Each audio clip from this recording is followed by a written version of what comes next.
From the corners of the internet to the wave signals transmitting through your brain, you are now sinking into all aware. Preparing transmission signals. Stand by.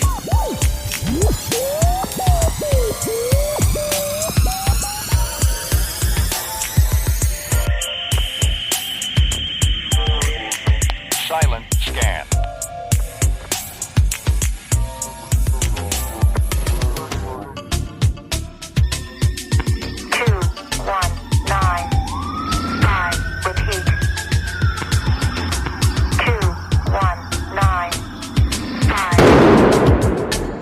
Broadcasting off the grid in Central Texas.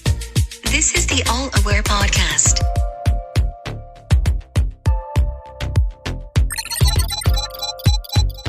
Thank you. Please stand by for your host, Nathan Roshan.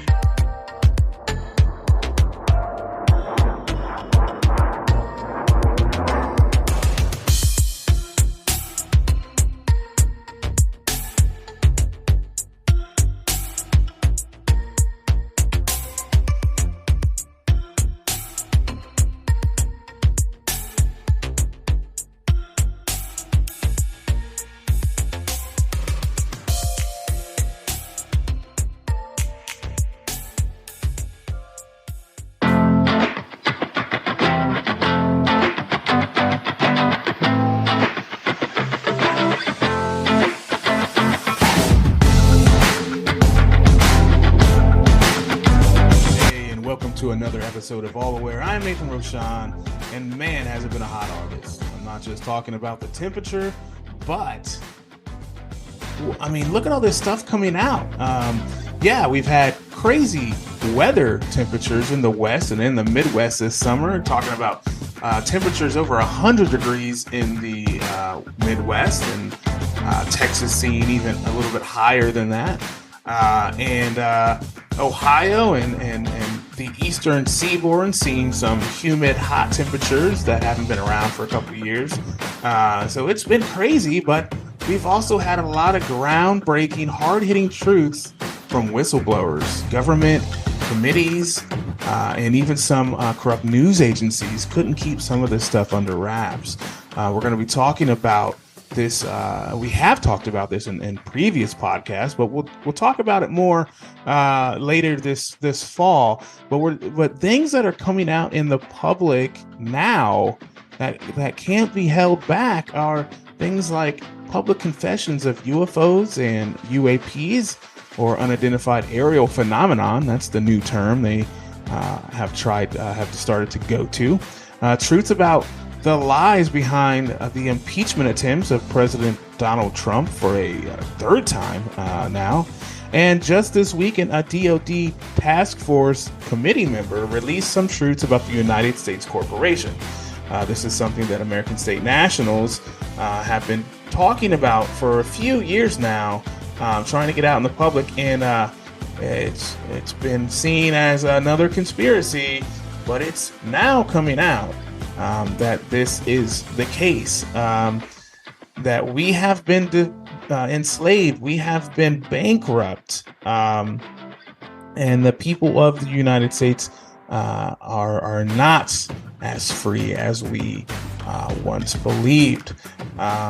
In that interview, they talked about the Act of 1871, which enslaved the American people and our assets, and they've also talked about the gold, bringing gold back to our country from the Vatican, which we can go in that some other time, but that's a major crucial release there of that information.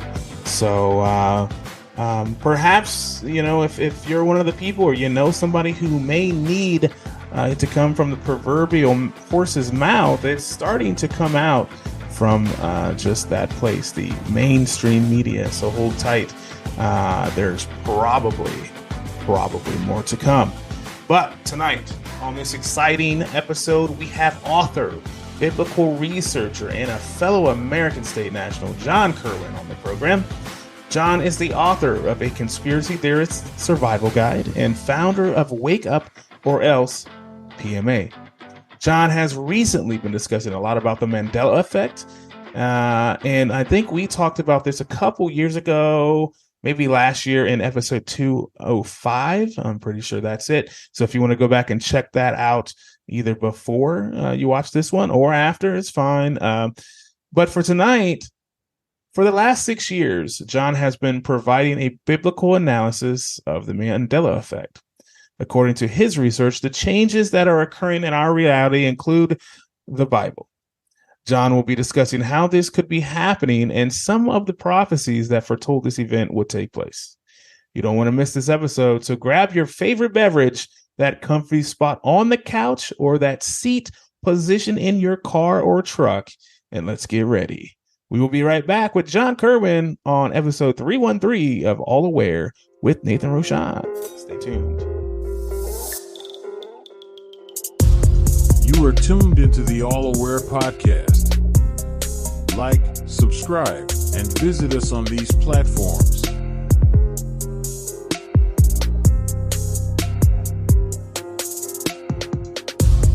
Be sure to check out our website at allawarepodcast.com. Want to get a hold of Nathan Rashawn? Email him at allaware@mail.com.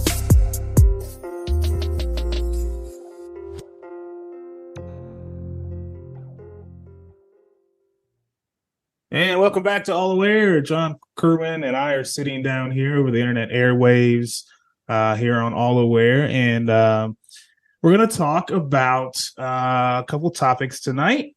The first thing we're going to talk about, if you don't know John Kirwin, he is the writer and the author of a book for the truther community.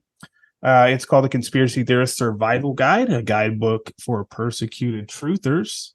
And I just got done reading this book actually the other day. It's a really good book. It actually, I actually like, it makes it so when you're a critical thinker, it makes you feel like you're not alone, because you always feel alone when you're going down these rabbit holes and trying to figure out what to believe and what not.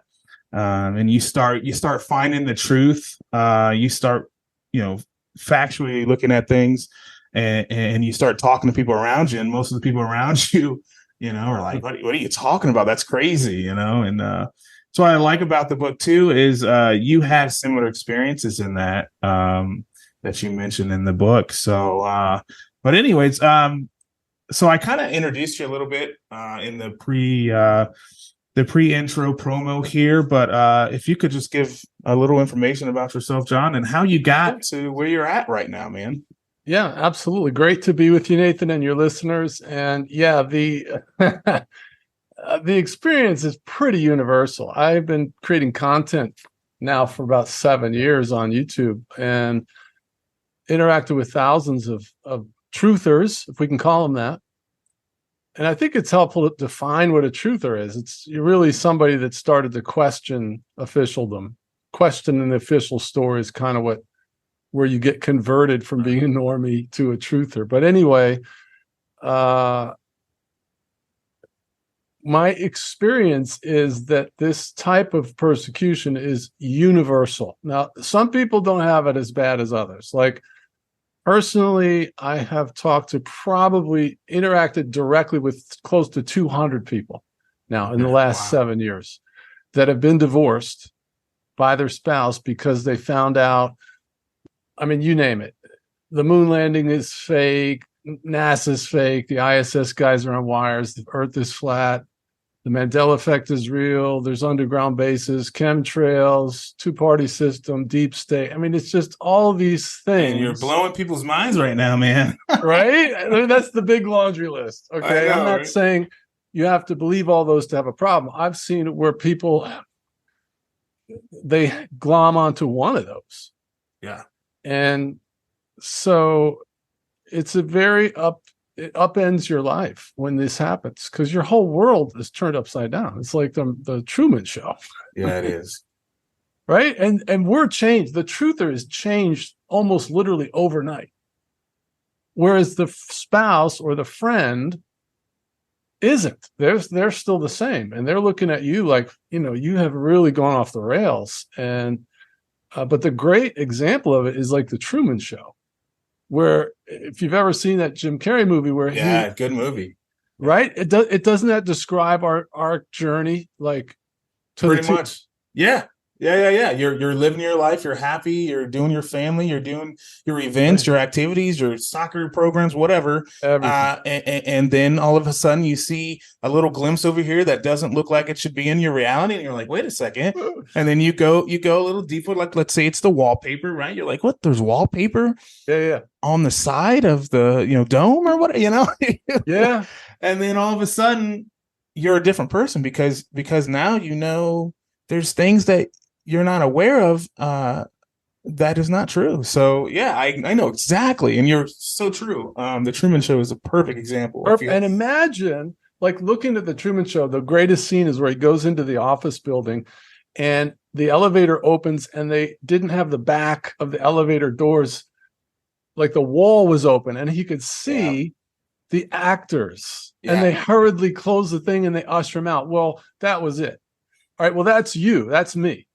We've seen the actors. I'm not saying that we live on a TV studio, but it's almost, in some ways, it's worse than that. Yep.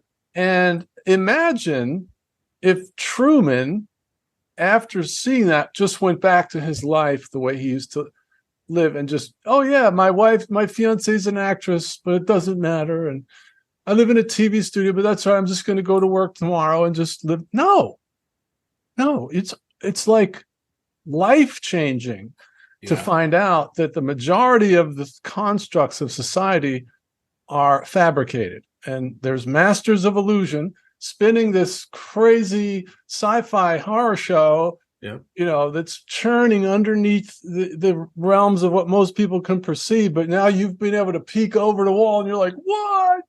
This is so great. And your spouse and friends are just like, I can't have a relationship with you if you talk about that stuff anymore, Yeah. So that's what the book I wrote is about. It's about the journey of the truther. How you doing, truther? How's it going? Man.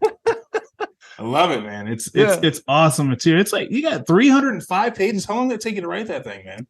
It was the hardest thing I ever did. I took 6 months off and lived off of savings. A lot of the content was from last year because I had we have an online Christian fellowship, and I was doing a talk every Sunday night. I would come to this thing every Sunday at 7 with 20 pages of notes. So the talks are like 3 hours, and I just talked about, how do you do this as a Christian truther, discipling the believers in walking with Jesus as a truther? Because when you become a Christian, you very often will get persecuted by the world. But when you become a truther, you get persecuted by the church and everybody around you. So it's next level. Everybody. Yeah. It's next level. Not just society, but church as well. And the Christian movement. Yeah. It's really unfortunate. Yeah. That's one thing you would think, being, in your Christian fellowship that, people would be open to hearing that kind of stuff, but it's quite the opposite sometimes. Yeah, what we find, Nathan, is that the church leaders are the most normie type people.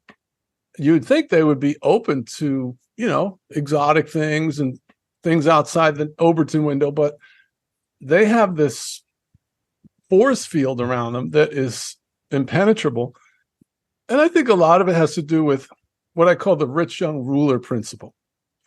So there's this story in the New Testament where this guy comes to Jesus and he walks up and he says, Master, I've kept all the commandments from my youth up. What do I lack? And Jesus looks at him, reads his mail, right? And says, give away everything you have to the poor and follow me, and you'll have great reward in heaven.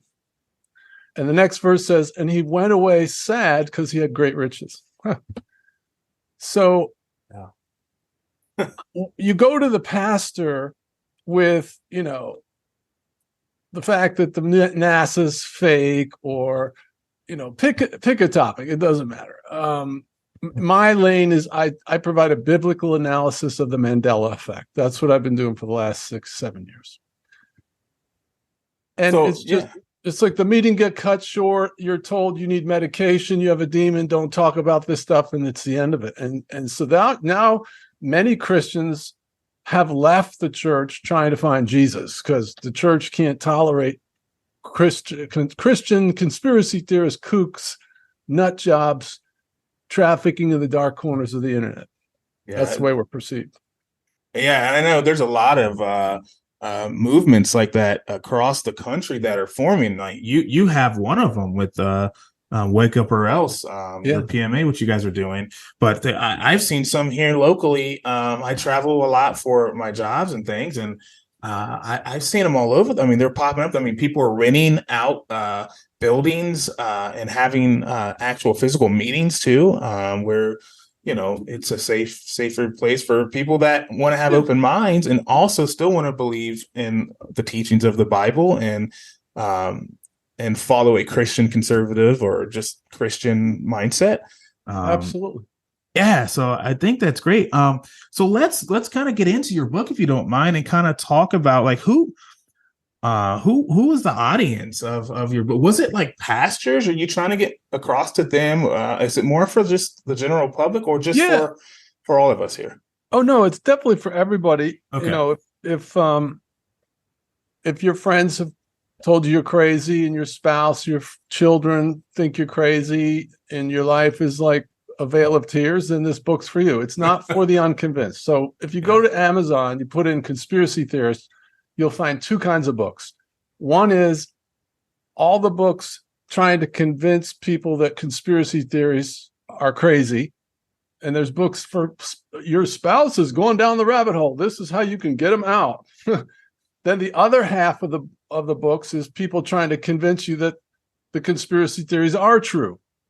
Okay, but we all consume this material all the time. So we already are convinced that things are true. So this is really the only book that I know of that is for the truther. It's for Christians or truthers that are in this journey, but it's for the soul. It's for your intellect, your mind, your will, your emotions, and trying to wrestle with the persecution that you inevitably get when you lift up your hand and say, I believe this is fake. The emperor has no clothes. And then the normie has what I call a death to truther algorithm, that they can't engage in intelligent discourse. They attack you. So it's really hard to deal with. Yeah. Really hard. Yeah. Yeah. With in your book here, there was a section that I was reading and it kind of got to me. You were talking about your family and there was a specific point where you were saying like you wanted to tell them a truth about chemtrails. You were looking out the window. That's kind of how I envision it, maybe.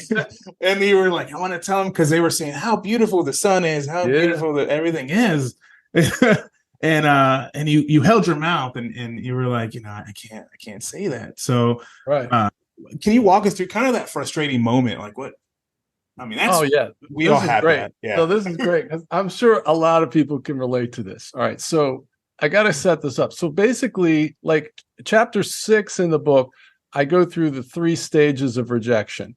Okay. So at first, your friends, your family, they just keep it kind of light. And you'll start talking about, hey, the moon landing's fake or whatever it is. And they'll be just, I don't really go into conspiracy theories much. So they're basically just kind of keeping it light. But when they drop that term, conspiracy theorist it was created by the CIA in 67. Yep. Offset the people that were trying to talk about JFK assassination. And so it's a character assassination term. Yep. It's designed to shame you into silence. And it means a lot of things. So if I say, I don't go in for conspiracy theories like that, what I'm saying is, first of all, I don't believe what you're saying is true. Secondly, I think you should be ashamed for mentioning it because only crazy people talk about those things. And thirdly, I don't want you to talk about it anymore. So it's like the hand goes up. Yeah. And it's very aggressive. And actually, biblically, Matthew chapter 5, Jesus says, don't say to your brother, he's raka, which is empty head, or don't say fool, or you're in danger of going to hellfire, right? Matthew chapter 5, don't call somebody a fool, you can go to hell. Well, when they say you're a conspiracy theorist, that's the exact same sentiment. So it's not a nice term. And before I forget, let me give you one of the tips from the book. Sure. This took me a long time to figure out. Trying to accommodate the people in my life that don't want to talk about these things, I was silent about everything for 2 years. But these terms would still come up. And I wish I had learned this earlier. So what you do when anybody invokes that term, conspiracy theory, kook, fringe, trafficking in the dark corners of the internet, all those types of terms, you lift up your finger and you say, excuse me, I may be mistaken, but I'm not crazy. Exactly. That statement will turn your ship around because it puts them on notice that you are to be respected and you're not going to tolerate being slimed and called crazy like that. All right, so going back to the story, at this point, I'm 4 years into being a truther. And I've already gone through stage 1, 2, and 3. Stage 2, your family, your friends start escalating their posture towards you. Because at first they think, oh, Nathan's just going through a phase. He'll, it's just dopey, But after 3-6 months, and you're still talking about it, they realize he really believes this stuff. So what they do is they up the ante and they start issuing what I call decrees and edicts. Okay. And the decrees and edicts are, that's not true. The moon landing wasn't faked. So they basically start giving you decrees about what is and what isn't. And then they start managing you. So they'll say things like, when we go to my in-laws' house, I don't want you to talk about your crazy things. So they start managing you, and it becomes a very big elephant in the room in the relationship. But if you persist, maybe after a year or two, you typically will get to level 3, where they basically issue an ultimatum. And the ultimatum will come in different forms, but basically it will say something like, if you talk about crazy things, I can't have a relationship with you. Yeah. Okay, so that's the place that I'd gotten to. I'd gotten to that place where my wife told me, I don't want you to talk about anything negative or controversial. Now, imagine the impossibility of providing that to your spouse, never talking about anything negative or controversial. Yeah. It's an impossible thing. And then, don't talk about crazy things. Well, I know your subscribers will relate to this. And they've heard this because we all get it. But see, the normie never tells you what crazy is. Right. They only tell you not to talk about crazy things. Okay. So this now brings me to this scenario. So now I'm under this, like what I call shut up or else order. So I can't talk about anything that I think they would think is crazy. Right. So we're driving down the road. I'm with my wife. At that point, we're still married. My 3 kids. They're like teenagers. And I'm noticing the chemtrails in the sky. It's 5 o'clock at night, so it's dusk. And the sky is like this soupy mess. It's all stringy, eerie clouds from, barium salts and aluminum particulate that they're dumping on us. We're being exterminated like bugs. And it's grievous, and I'm vexed in my soul looking at this nightmarish sunset. It's not pretty to me. Yeah. It's death. Yeah. It's new. It's like a science fiction horror movie. This is what's going on in my mind. On top of that, I'm noticing that the sun is yellow. It's not yellow. It's white. White. Yeah. And all the research I've done into a simulated sun, you can just Google China spends $1 trillion on simulated sun, and they have a launch of one.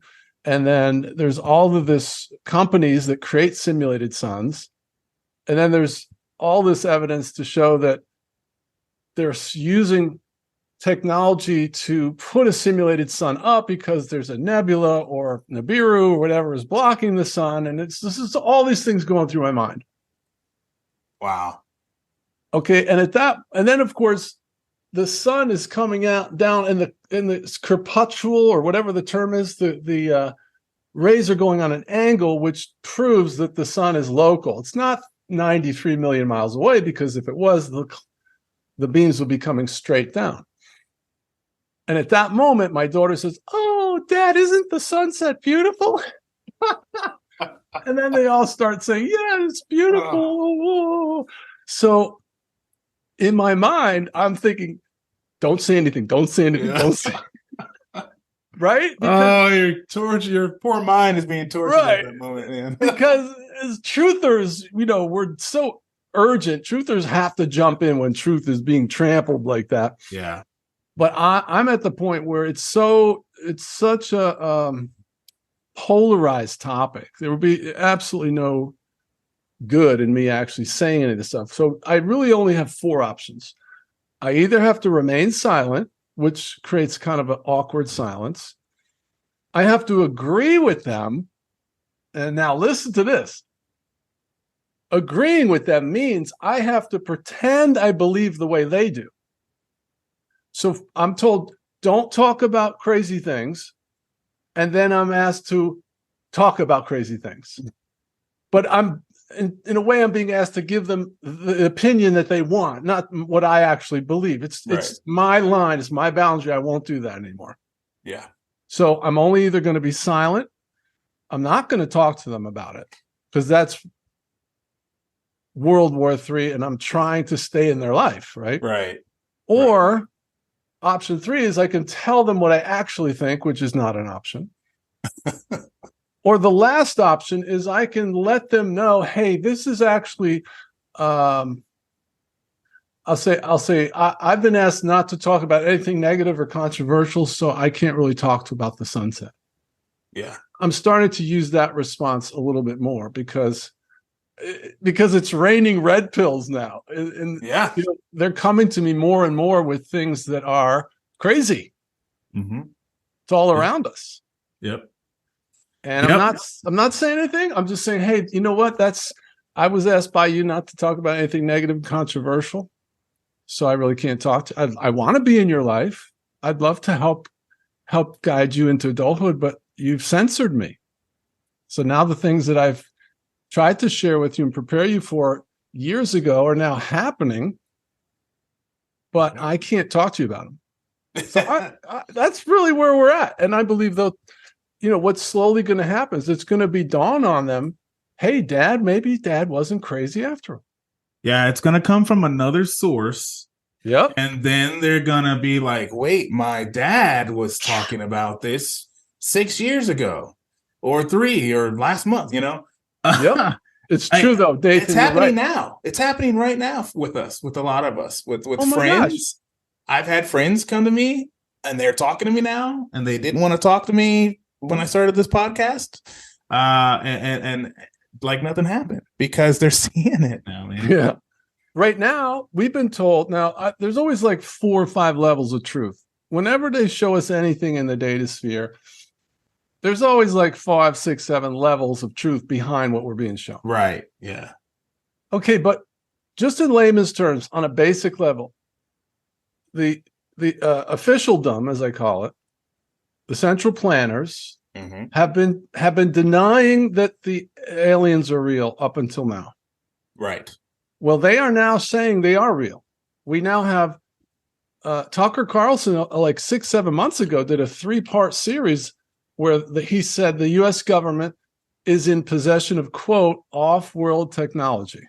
Yep. And now they got the 2 or 3 guys testifying under the Senate hearings that they're in possession of what they call biologicals. And the lady's like, are those human remains? And he's like, no. And we have off-world technology is the other term they use. So if that's not a red pill, I don't know what is. I mean, and if you guys aren't watching this stuff, you have to this stuff is live on daily basis. I put it on when I'm at work. I have it on one of the computers, and it's a live stream all day from C-SPAN and then the different government public channels. You can watch this stuff. I mean, it's it's really happening. It's crazy. I don't know. I think Werner von Braun was the head of NASA. They brought him and a bunch of other ones under Project Paperclip to start NASA. Yep. Back in the And Nazis, World War his II. secretary, or there was some person in his little satellite of him who said that Werner said that the last card they're going to play is the alien invasion, Project Bluebeam. Exactly. And it seems like they're playing it, so we must be getting close to go time. Yep. Exactly. Yeah. And that's what I try to tell people too is okay, you're seeing it come out now, but why? Now we got to ask why. And that's exactly, there's, Project Bluebeam, there's, the fake alien invasion, like you were saying, that was supposed to happen if Hillary Clinton became the president. Yeah. Right. That's right. So, well, they did have to push back their timetable. Klaus Schwab admitted that they pushed their timetable back to 2030. And it's because of people like you, Nathan, and myself that have, taken that step of faith and put their necks on the lines to stand for truth. And so that's why they're trying to censor us.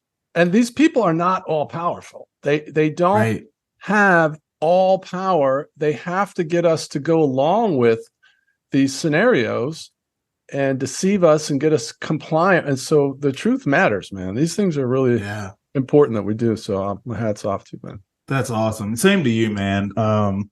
Let's get a little bit into the Mandela Effect. Sure. I'm really curious to hear your side of this, because I covered this, I think my last season, episode 205, I think. And but I came from the physical kind of pop culture like side of it, where the Berenstein Bears book is now spelled different, or it was Jif peanut butter and now it's Jiffy, or is it Jif, which one is it, kind of thing. But you have kind of a unique thing that I haven't seen yet, because the Bible, you're into the Bible, you probably know it very well, and you're seeing things being changed in it, right? I mean, I saw this I don't know what social media it was, but I saw this not too long ago where somebody had an old a Bible from their family, and then they bought a new Bible, and they were doing this, and they were turning to scriptures, and they were showing where maybe even just one word was changed, or a couple words that completely changed the dynamic of that sentence. And then I found you with this information, and oh my gosh, man! It's a game changer. Yeah. So, can you talk to me a little bit about what's going on with the Bible? Right. So, I have like close to 5,000 subscribers, and there's other channels with 100,000. And so my research indicates that there's millions of Christians that are claiming this phenomenon, and the unconvinced will try to tell us that it's just misremembering. So they're trying, but the problem is the unconvinced are experiencing the same thing we are. So what that means is it's not psychosis. Psychosis is like if I'm seeing pink elephants in the room. So I'm not seeing things that aren't there, because I can go to 100 pastors and stump them 10 out of 10, 20 out of 20. All right. So the way you know that's a phenomenon is if you had a pilot who had an exemplary record, he'd flown with the airline for 30 years. He's not on drugs, and he has no mental illness. And you gave him a quiz of 10 basic instrument questions. Like, what's the name of the instrument that allows you to fly level? What is your expectation, Nathan? How many do you think that the pilot would get right if you had to identify all he had to do is identify what the instrument does? I would hope he would get them all right, right? I don't think he could have been a pilot if he couldn't get them all right. Okay. Yeah. Now let's take a doctor. A doctor went to med school, practiced 30 years. You're going to give him 10 basic anatomy questions. Like, what's the name of the skin? The epidermis. Correct. All right. So how many is the doctor going to get right, do you think, out of 10? Oh, he'll get them all right. All right. So now I'm going to go to another content expert. His chosen vocation is the ministry. He went to Bible school. He's been in ministry for 30 years. I'm going to give him 10 basic Bible questions, not like the book of Ezekiel. Okay. I'll give you 2 examples. Judge not, blank ye be judged. The entire world remembers, judge not, lest you be judged. Right. Okay, that scripture has never existed in any translation, King James or any other one. It's always been, judge not, that ye be not judged. All right, another very familiar one is, the Lord gives and the Lord what? Taketh away. Right. The Lord giveth and the Lord taketh away has never existed in the King James Bible. It's now the Lord gave and the Lord shall take away. I could do this for the next 30 minutes. And I'll go to 100 pastors and I'll say, Pastor, who laid down with the lamb in the Old Testament? It's the lion. Scripture. The lion, right? Well, that's Isaiah 11:6. 100 out of 100 will tell you lion. If you go to Isaiah 11:6 in any translation, you can go all the way back to the 1611 Cambridge version, and it's wolf. No way. Yes way. Okay, now I'm gonna look right now. This is the most compelling way that I've. Oh my God, that's crazy! I just did it right now. I'm sorry. It says wolf. It says wolf. Yep. Oh my gosh. But the challenge is, if you go to Matthew Henry's commentary, let's say from 1500, Matthew Henry will be talking about wolf. And so the unconvinced will say, see, Matthew Henry was talking about it, so they're just misremembering. It's always been wolf. Yes, you're correct. It's always been wolf in this timeline. Yeah. But the phenomenon is more exotic than you understand. Okay, because what we're saying is, we were in a different timeline or a different consciousness or something where the Bible was always the lion laid down with the lamb. Now it's changed. It didn't change 20 years ago to wolf.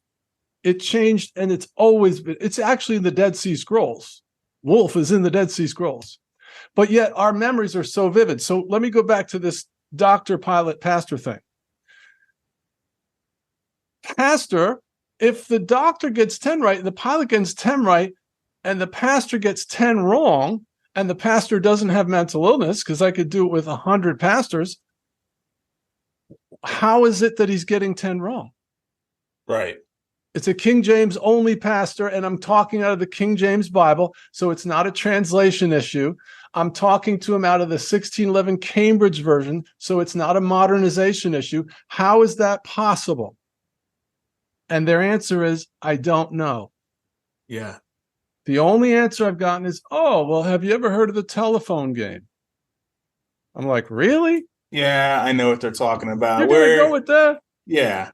Where you whisper, you in elementary school, we sat in a circle, you whispered a sentence to the person next to you, and by the time it got back to you, it was something completely different, right? That is really reaching, because what they're suggesting is 50 years ago, some preacher misquoted it and said lion instead of wolf. And then that went through the entire world. It's in all the movies and books and literature and Christians' mouths and pastors' mouths. It's everywhere, right?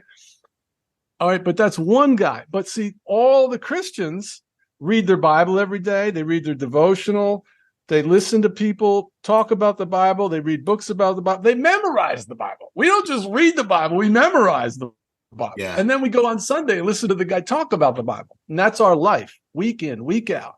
So you're going to tell me that all of those influences, 7 or 8 different inputs in my life for my entire life, somehow were overcome by this one guy 50 years ago? No. It's a phenomenon.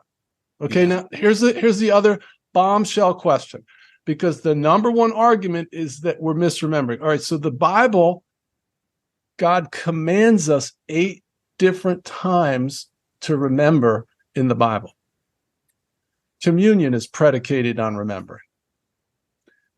God commands you, remember the commandments of the Lord. Okay, so here's my question, and I'm sorry to be the bearer of bad news that this is happening. But would you agree that if God commands us to remember 8 different times, that would be an indication that the human memory would have to be very reliable over long periods of time? Yes or no? Oh, yeah. Yes. Okay. So then you just agreed with me that the human memory is reliable. And you can use memory in a court of law to send someone to prison for life. We also have long-term studies proving it's reliable up to 50 years later, up to 70, 80%. So it is reliable. It's a lie. It's a slough off. It's not true. Okay. So if it's not misremembering and these pastors don't have mental illness, I think it was Sherlock Holmes said, if you've eliminated all the different options and the only one left, even if it's unlikely, it's that one. it's what we're telling you. Now, the good news is that this is happening, but it doesn't impugn God's infinite perfections in any way. God is not a liar, sir, ma'am. Okay? This is a judgment from God. It's the agency of the devil. It's Revelation 13. God gave the devil permission to do this. Revelation 13 gives the Antichrist both permission and power to wage war against the saints and to prevail against them. Okay, Daniel 7:25, speaking of the Antichrist, says that he will be able to change times and laws. It's clearly an end times prophecy, and if you interpret that, the word laws is actually used in Ezra 7. It's translated the law of God. So it's fair to say that passage actually says that he will change space-time and the Bible. Then there's other passages that give us solid biblical permission to override all of the scriptures that are used to suggest that the Bible could not change. Which, by the way, there's a difference between the term word of God and the term scripture. And that's what the fallacy is yes, the word of God is immutable. Okay, what was given to the original authors will come to pass and it will not change. However, that is not the same as the scriptures, they don't have a force field around. If that was true, we wouldn't have the New World Translation, which denies every major doctrine of the Bible, or the LBGT Bible, or all these different perversions, because they would have been vaporized. Yeah. Yeah. So you think why do you think God would give that type of authority to change that on his people? And why do you think we're going through this at this time and seeing these things that you're mentioning about the Mandela effect and these words being changed in the Bible? Why would he allow that? Would be my question. Yeah, no, it's a great question. And I've struggled with this because this event does introduce a variety of very difficult biblical paradoxes, which are unanswerable this side of eternity. So I don't have the answers. However, what I have seen is that God does he does have redemptive judgment. Like if God sends a man to hell, it's only punitive. There's no redeeming that man from hell. It's only to exact God's honor back from him, which he wasn't able to receive from that man. But in this realm, God's judgments are very often done to bring us back to him. So he makes our path very difficult. So we'll stop, dorking around. So my belief is that this event, which is not God doing it, but it is just like the Job chapter 1. God bragged on Job, said he was a righteous man and he eschews evil. But we are clearly told that he then allowed Satan to mess with Job. So it wasn't God doing it, but God lifted the hedge. So this is a similar thing. Okay, so what happened was Jesus came and the Pharisees didn't even recognize God was standing in front of them. So they were very learned in the law and the things of God, but they didn't know God. And I believe that in a similar way, a lot of Christians have a very cerebral, intellectual relationship with the Bible, and they've substituted actually knowing God for knowing the Bible, because it's a lot easier to have another Bible study and pack in a bunch of more info than to actually, give up your bosom sins and stop sinning and give God your heart. And so this is God's way of removing that crutch, that idol. It seems counterintuitive, but it's actually quite common. Jesus was walking on the road, and there was two disciples, and the Bible says he acted as though he would go further. Jesus was pretending he was going to walk past them. Why? Because he wanted to draw them out. He wanted to see if they would pursue him. So when you stop eating for 3 days, when you finally come back and you have some chicken soup, you don't offer some religious fleshly prayer out of obligation. You're like, thank you, God. Yeah. You're like truly grateful. Yes. And so if this is really happening, God is removing this epicenter of our religion, and then leaving us only with a desperation for him. The thief on the cross didn't have the Bible. He was able to make it in. Many, many Christians in foreign persecuted lands, I've talked to missionaries. The pastor of the church will have 1 page of the Bible. That's it. And these guys are raising the dead, and they're just getting the sick healed, tons of people getting saved. I'm not advocating that we don't need the Bible or shouldn't have it. I'm just reporting on what's happening. Right. And it's irrefutable. I created a video called The 7 Mandela Effect Questions That the Unconvinced Cannot Answer, thereby proving the Bible is supernaturally changing. So this debate is now over. There is no question that's happening. And I have a standing invitation for debates. So if you're listening to me and you pounding the table and want to assign me to the 7th circle of hell, I would gladly invite you to contact me at pleasewakeupOrelse@gmail.com, and we'll schedule a 90-minute debate. You will not do well. I'm just telling you. It's out there. There's the offer. Yes. Okay. Thank you. and it's, oh my gosh, what you're saying makes so much sense. And to kind of go back to say, God's allowing this to happen, to bring people back to him. That's so real, because what happens when, I just think back from personal experiences, like when, frightening things happen in your life, or when you're on hard times or something, what is the first thing that you do? Yeah. Whether you're a person who prays or has attended church regularly or what, you start going back to church. You start saying, please, God, if you can help me here, this and this, and you believe it. You believe it then, and you believe it in that moment. But it's connecting so awesome in my mind right now, what you're saying, because it's exactly true. And I could now see, that's a good way to put it. Like, why are we seeing the Bible change?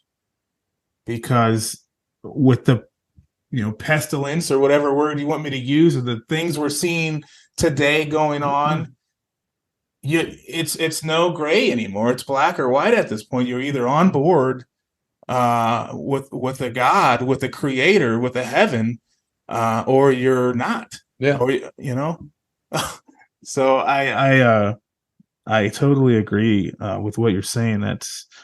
That's insane. I love how you connected that.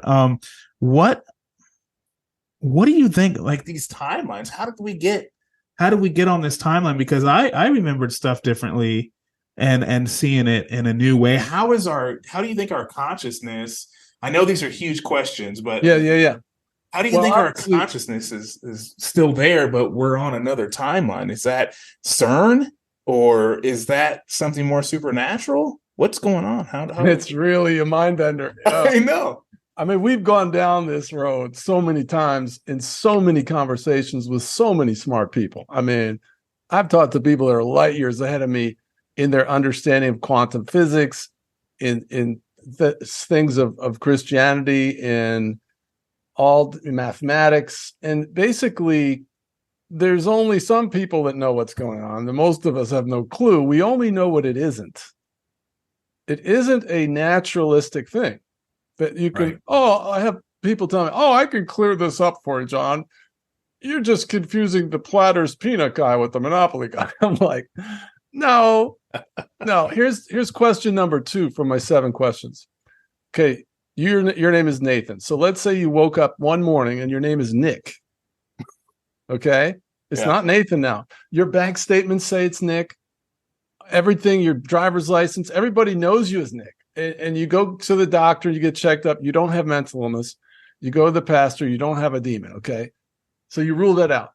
All right. So, but you have this faculty of the soul called certainty. And you're like, I don't care what the data sphere says. I know what my name is, bro. Right? Oh, my name is Nathan. So here's my question. This is question number 2. Would you consider that scenario that I just outlined a phenomenon? Yes or no? Yes. It's a phenomenon. Yes. It's unexplainable. It's unexplainable. Okay, so here's my point for the unconvinced. Not all of the memories that we have, but many of them are as vivid as our names, which means what we're experiencing is a phenomenon, just like I just said in that scenario. It's not misremembering. And stop saying that, because your unresearched answers are embarrassing to you. All right. It's not misremembering, and it is a phenomenon.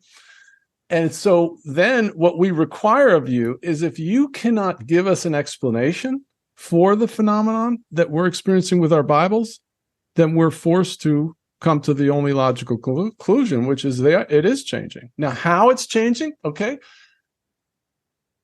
There are a number of variety of theories. Okay, first of all, you have the timeline, basically, theory. Okay, so you have time streams that, human consciousness is not really understood. We have a brain, but the brain is the organic computer. It's made of matter. The mind is a metaphysical construct of the brain, right? It's an electrical field, basically. It's like consciousness, Consciousness is actually different from the mind in a way. It's bigger. It's like right. It's like our connection with God, right? Totally. Not only that, but like you have people like David Talmott, who is a savant, and he was on David Letterman. And just to give you an example, he memorized pi out to 25,000 digits. It took him 2 weeks, and he sat in MIT in a table with 7 people, and he recited pi 1.36. Blah, blah, blah, blah. It took him 7.5 hours. He did not make one mistake. Wow. I can probably go past like 20 digits. This was 25,000 digits. Okay. So he's on Letterman, and Letterman goes, all right, what is this number? We understand you could do credible math things. So 86,553.7 times 223,553.6. And he goes like this. He takes his finger and he just doodles on the armchair. And then he goes 45,553,943.6. Now, it didn't take him any longer than that. So Letterman's like, how did you do that? And this is what he said. He goes, well, I just see a landscape and the number appears. I'm like, what? Wow. Okay, so what is that? Yeah. Where's that coming from? Well, there's many theories in different civilizations, like the Akashic Records, right? Which is this supposed, accessing the quantum realm where all knowledge is there, and you can access it. Which there's all kinds of research to support that, quantum entanglement and all that stuff. So the human consciousness can tap into it. So maybe somehow I do believe that CERN and the D-Wave computers are responsible for this. I could be totally wrong. I don't believe it's any one thing. But the reason I actually believe that now is because research done by Cliff High, who created this spider that goes out onto the web, and he's a linguist and a computer programmer. and he created this thing to go out and look for discussions about stocks that would then give him an edge where he could invest in stocks before they went up. And what he found was humans were minorly clairvoyant, he said. And so these results started coming back, which were totally unrelated to stocks, where predictions were being made in the data set. And I watched this happen because I started following him about 5 years ago. And one of them that he predicted from the data set was there was a lake in Peru that was going to empty out overnight. And I'm sitting here, as God is my witness, people, I'm telling you, like, it was only like 4 months later, a lake in Peru emptied out overnight. That's insane. Bro, it was so insane. And so there was like 3 or 4 of those that I watched him say, and then they happened. And so then he pointed his thing at the cryptocurrencies, and I started buying his thing every month. Right? So what's my point? Okay, my point is that he has some creds, all right? So what he did was he pointed his spider thing at the Mandela Effect. And what he showed was pretty compelling. Okay, what he showed was that there were certain places where these D-Wave computers are located. Like Columbia has one, Google has one, University of California. Well, wherever they're located, his spider showed that the concentration of reports of the Mandela Effect effects was much more concentrated. What was this guy's name? Cliff High. Okay. I've heard of him. Yeah. Yeah. Wow. Okay. So that for me was pretty compelling, that the D-Wave. So then if you understand how the D-Wave works, it uses qubits, and the guy, Ronnie, what's his name? He works for the company. He basically described it where they deposit the whatever they call it into another dimension, and then they bring back the answer. So they're basically saying that this is an interdimensional technology, because at the quantum level, that is another dimension, like a quantum computer, right? Yeah. Yeah. All right. So in order to for the quantum qubit to work, though, any kind of human consciousness makes it mess up. So remember you ever hear the 2-slit experiment? No. Okay, this is an experiment supposedly where they were analyzing how particles versus waves function. And so they shot these particles at a photocell, and you would expect that it would just be a dot, two beams of particles, there would be 2 dots. Well, right. That's what they were getting. And then they turned the camera on, and suddenly they were getting an effect like it was waves. I have seen this, yes. Okay. So if you drop a pebble in the water, it creates waves that propagate out, and then you have a cancellation field. And so all of a sudden, when they turn the camera on, that's the only thing that changed. Observation, Now the thing is acting like it's waves. So they turn the camera off, and all of a sudden it's back to particles again. Yeah. So it's kind of like that movie Toy Story, where the toys are when the humans come, they just fall down. It's like the opposite. It's like the construct is interacting with human consciousness. Yeah. It's so incredible, right? All right. So based on that, what was I going to say? So Cliff High's research showed that the qubit had to. Gordy Rose, that's the guy's name. Okay. The qubit had to be isolated from any human consciousness, so they put it into a tube and they bring it down to 0 Kelvin, close as they can get to 0 Kelvin. But that wasn't even enough. The D-Wave has to be controlled by a regular computer. And if they just typed in what they wanted the thing to figure out, there was human intent was communicated. So they had to rig it up with this jury rig thing where they type what they wanted it to do, and then it would push this lever, and it would go, 2 balls would roll down a thing, and then it would shoot air. And it was bizarre, man, because they had to eliminate any human consciousness in the process of telling the D-Wave what to do. That's wild. So what is the D-Wave? It's a human consciousness vacuum. And out of that area emulates all these Mandela effects. Huh.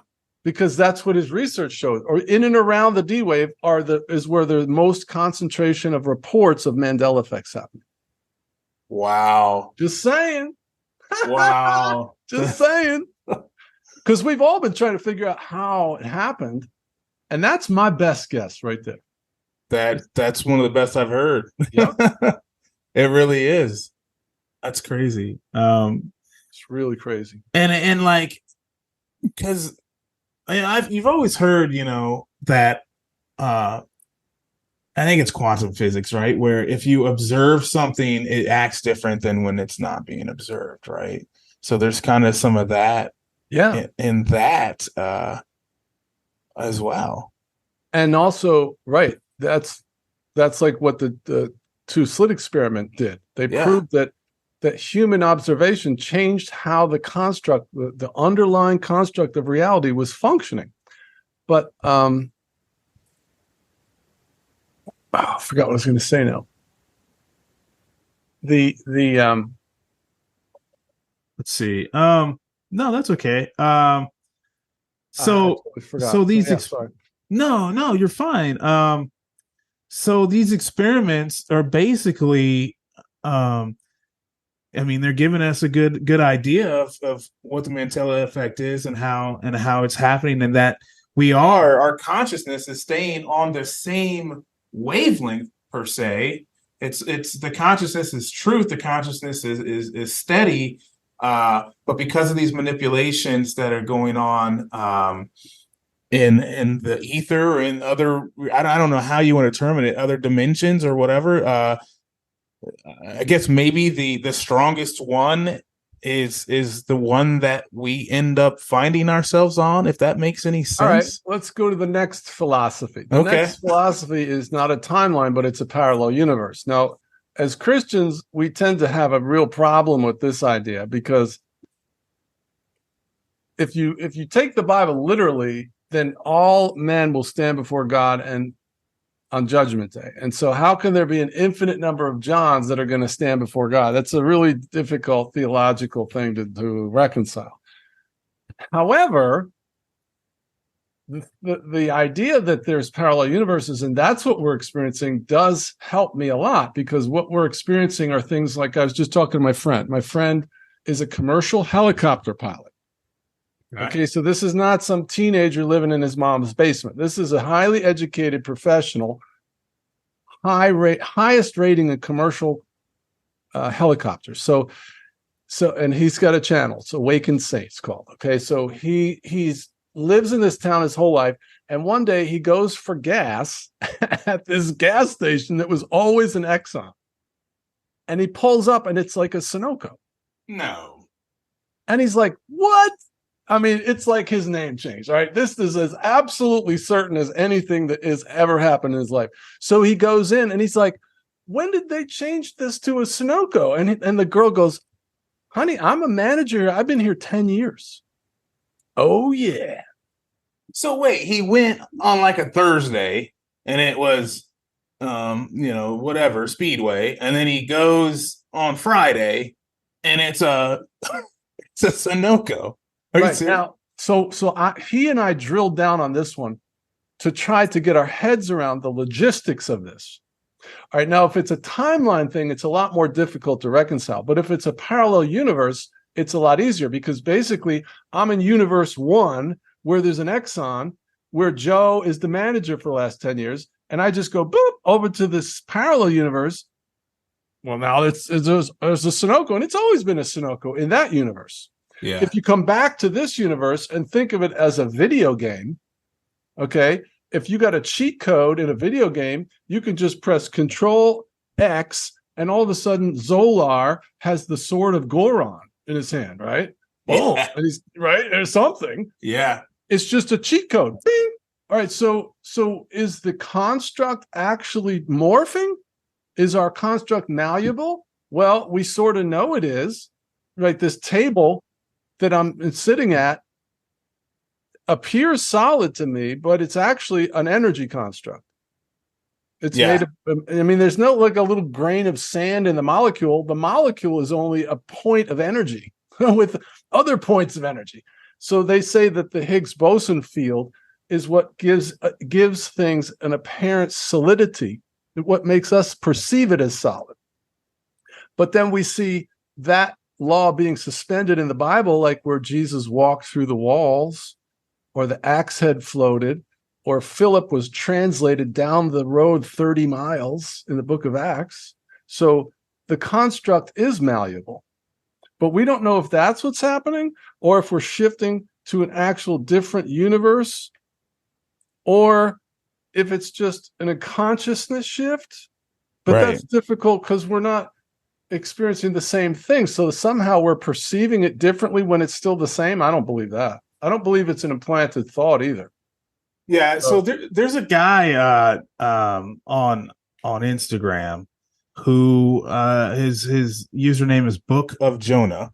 I don't know if you've seen him, but No. he talks about how in his videos he talks about how we're living in a matrix, and like you were saying, there's cheat codes. It's hackable, and he gives out number sets occasionally for different things, like, you know, happiness, it's you know, some certain number set, and if you see this on license plates, it's some certain it means a certain thing, and I'm still trying to kind of wrap my head around where his angle at stuff and how he's doing stuff, but I mean, I find that kind of relatable, you know, that, you know, there are ways, apparently some people believe, to manipulate this matrix.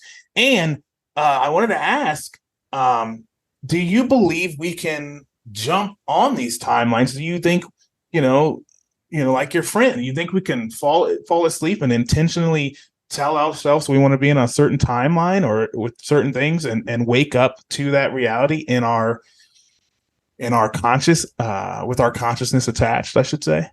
I have seen evidence that there is certain potential for us to manifest some of these changes. Some of them that we've talked about have then happened. One friend noticed Noah changed to Noe. There's about 20 different Bible characters whose names have changed in the Bible. Yeah, I have a long list of those. Here, I'll read, since we're on the topic, I'll read the names of the Bible characters that have changed. You ready? Yes. Jeremiah is now referred to as Jeremy. Noah, What? Noe. Asher is Aser. Hosea is Osi. Nebuchadnezzar is now called Nebuchadnezzar. Judah in the New Testament is now Judas. Shem is now Sem. Gideon is now Gedeon. Nephtali is now Nephilim. John the Baptist is referred to as John Baptist. Elijah is Elias. John is Joses. Elijah is now called Esaias. Timothy is Timotheus. Manasseh is Manasses. Ephraim is now referred to as Joseph. Zebulon is referred to as Zebulon. And Boaz is referred to as Booz. And what we're told is, oh yeah, that's just how it's translated from the original language into English. And we're like, that's what you're going to go with? Okay. My name is John and I wake up and it's Jim. Right. You're going to try to tell me my name has always been Jim? I'm going to tell you to get lost. I'm sorry, but God commanded me to remember 8 different times. Remember? Yeah. Sorry. Yep. Misremembering's out the window, bro. Sorry. Yep. It's time to become a conspiracy theorist kook.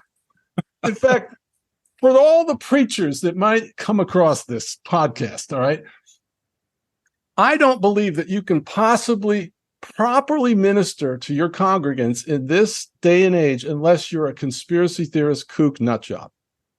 And the proof of that is all the preachers that lined up and followed Fauci into the white coat Freemason scientism narrative. And they masked up all their congregants and they even pushed the vax on them and killed them off. Shame on you. Yes. Okay? It's time to wake up and realize that you're just a mind control victim like the rest of us and have one good despair and get it over with. Yeah. We've all been fooled. These people are experts. They're masters of illusion. Exactly. I'm sorry. I'm with you, man. I'm 100% with you, man. And I know, and we all want to be right 100% of the time, but we're not. And I know there's people in my family who will not wake up, not because they're not intelligent, not because they can't see factual things and understand and have critical thought.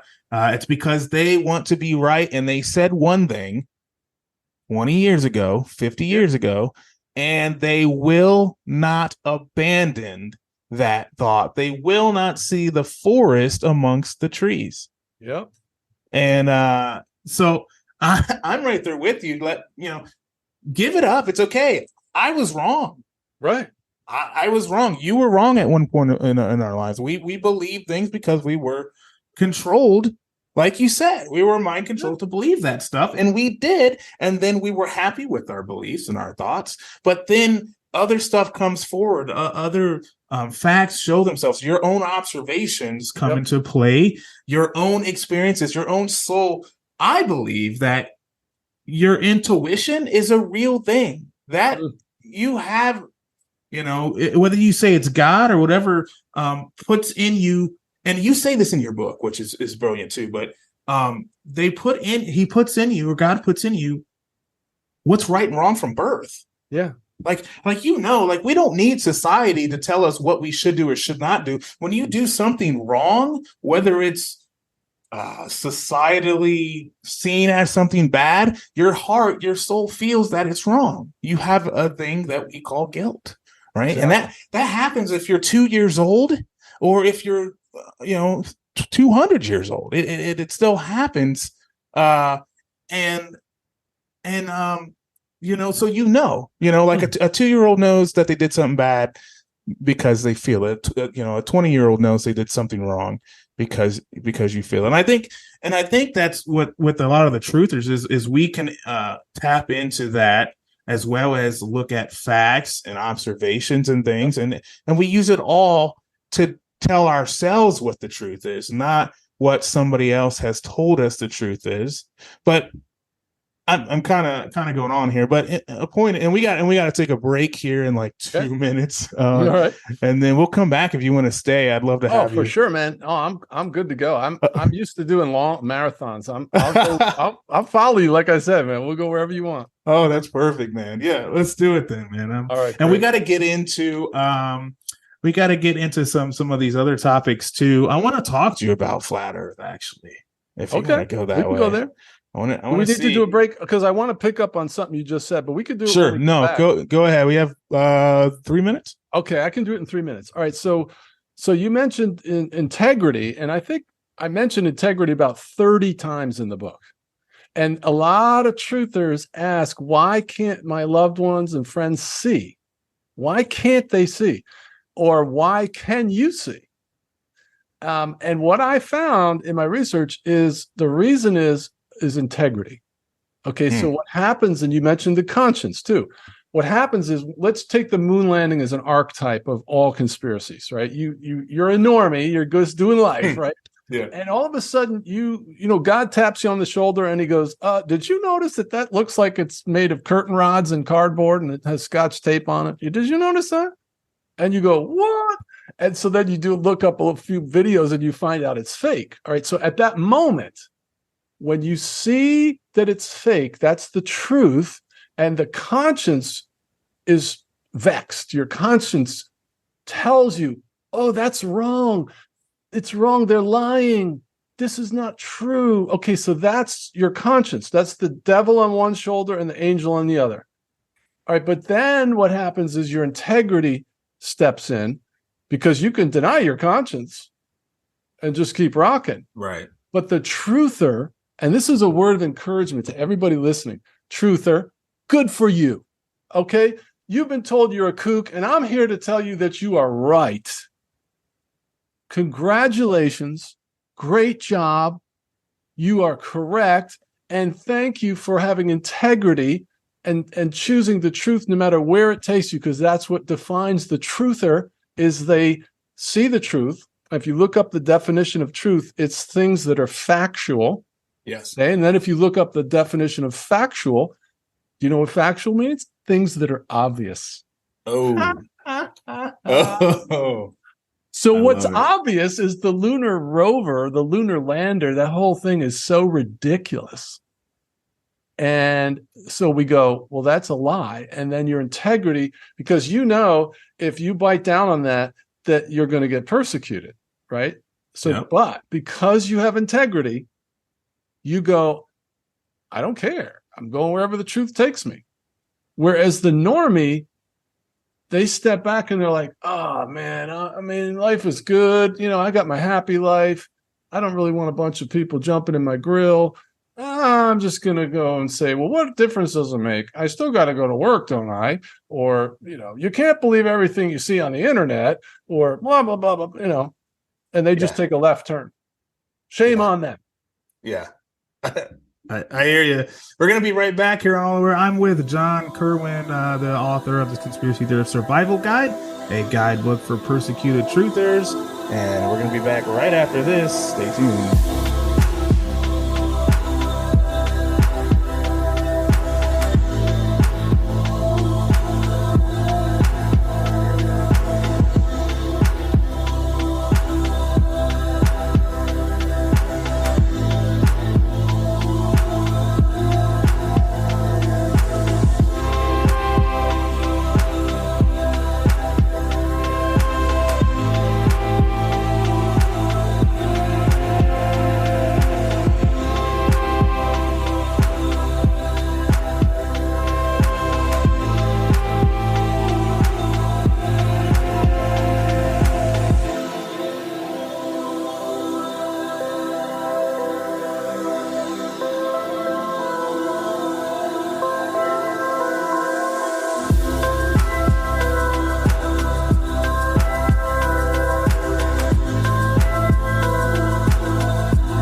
Welcome back to All Air with Nathan Rushan. I got John Kirwin sitting here. We've been talking about some awesome topics here. Mandela Effect.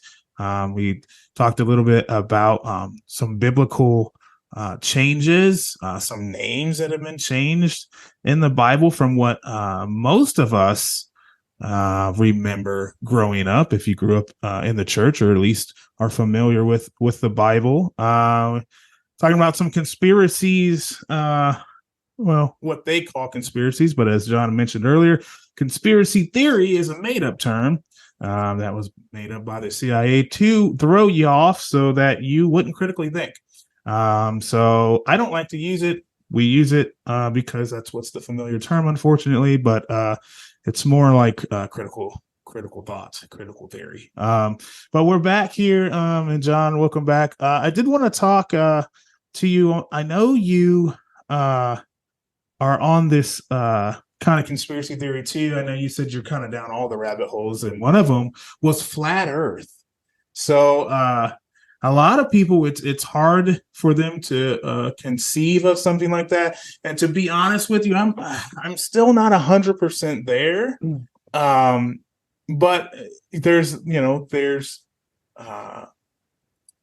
a lot that I don't know. There's a lot of what I'm trying to say, like different facts or different theories that are covered under the flat Earth. So let me just say it like that. So when you say flat Earth, even in the flat Earth community, that means different things from my experiences. Yes. So let's start there. From your theory or from your mindset frame of reference, what is flat Earth? Is it literally, when you say I'm a flat earther, what does that mean?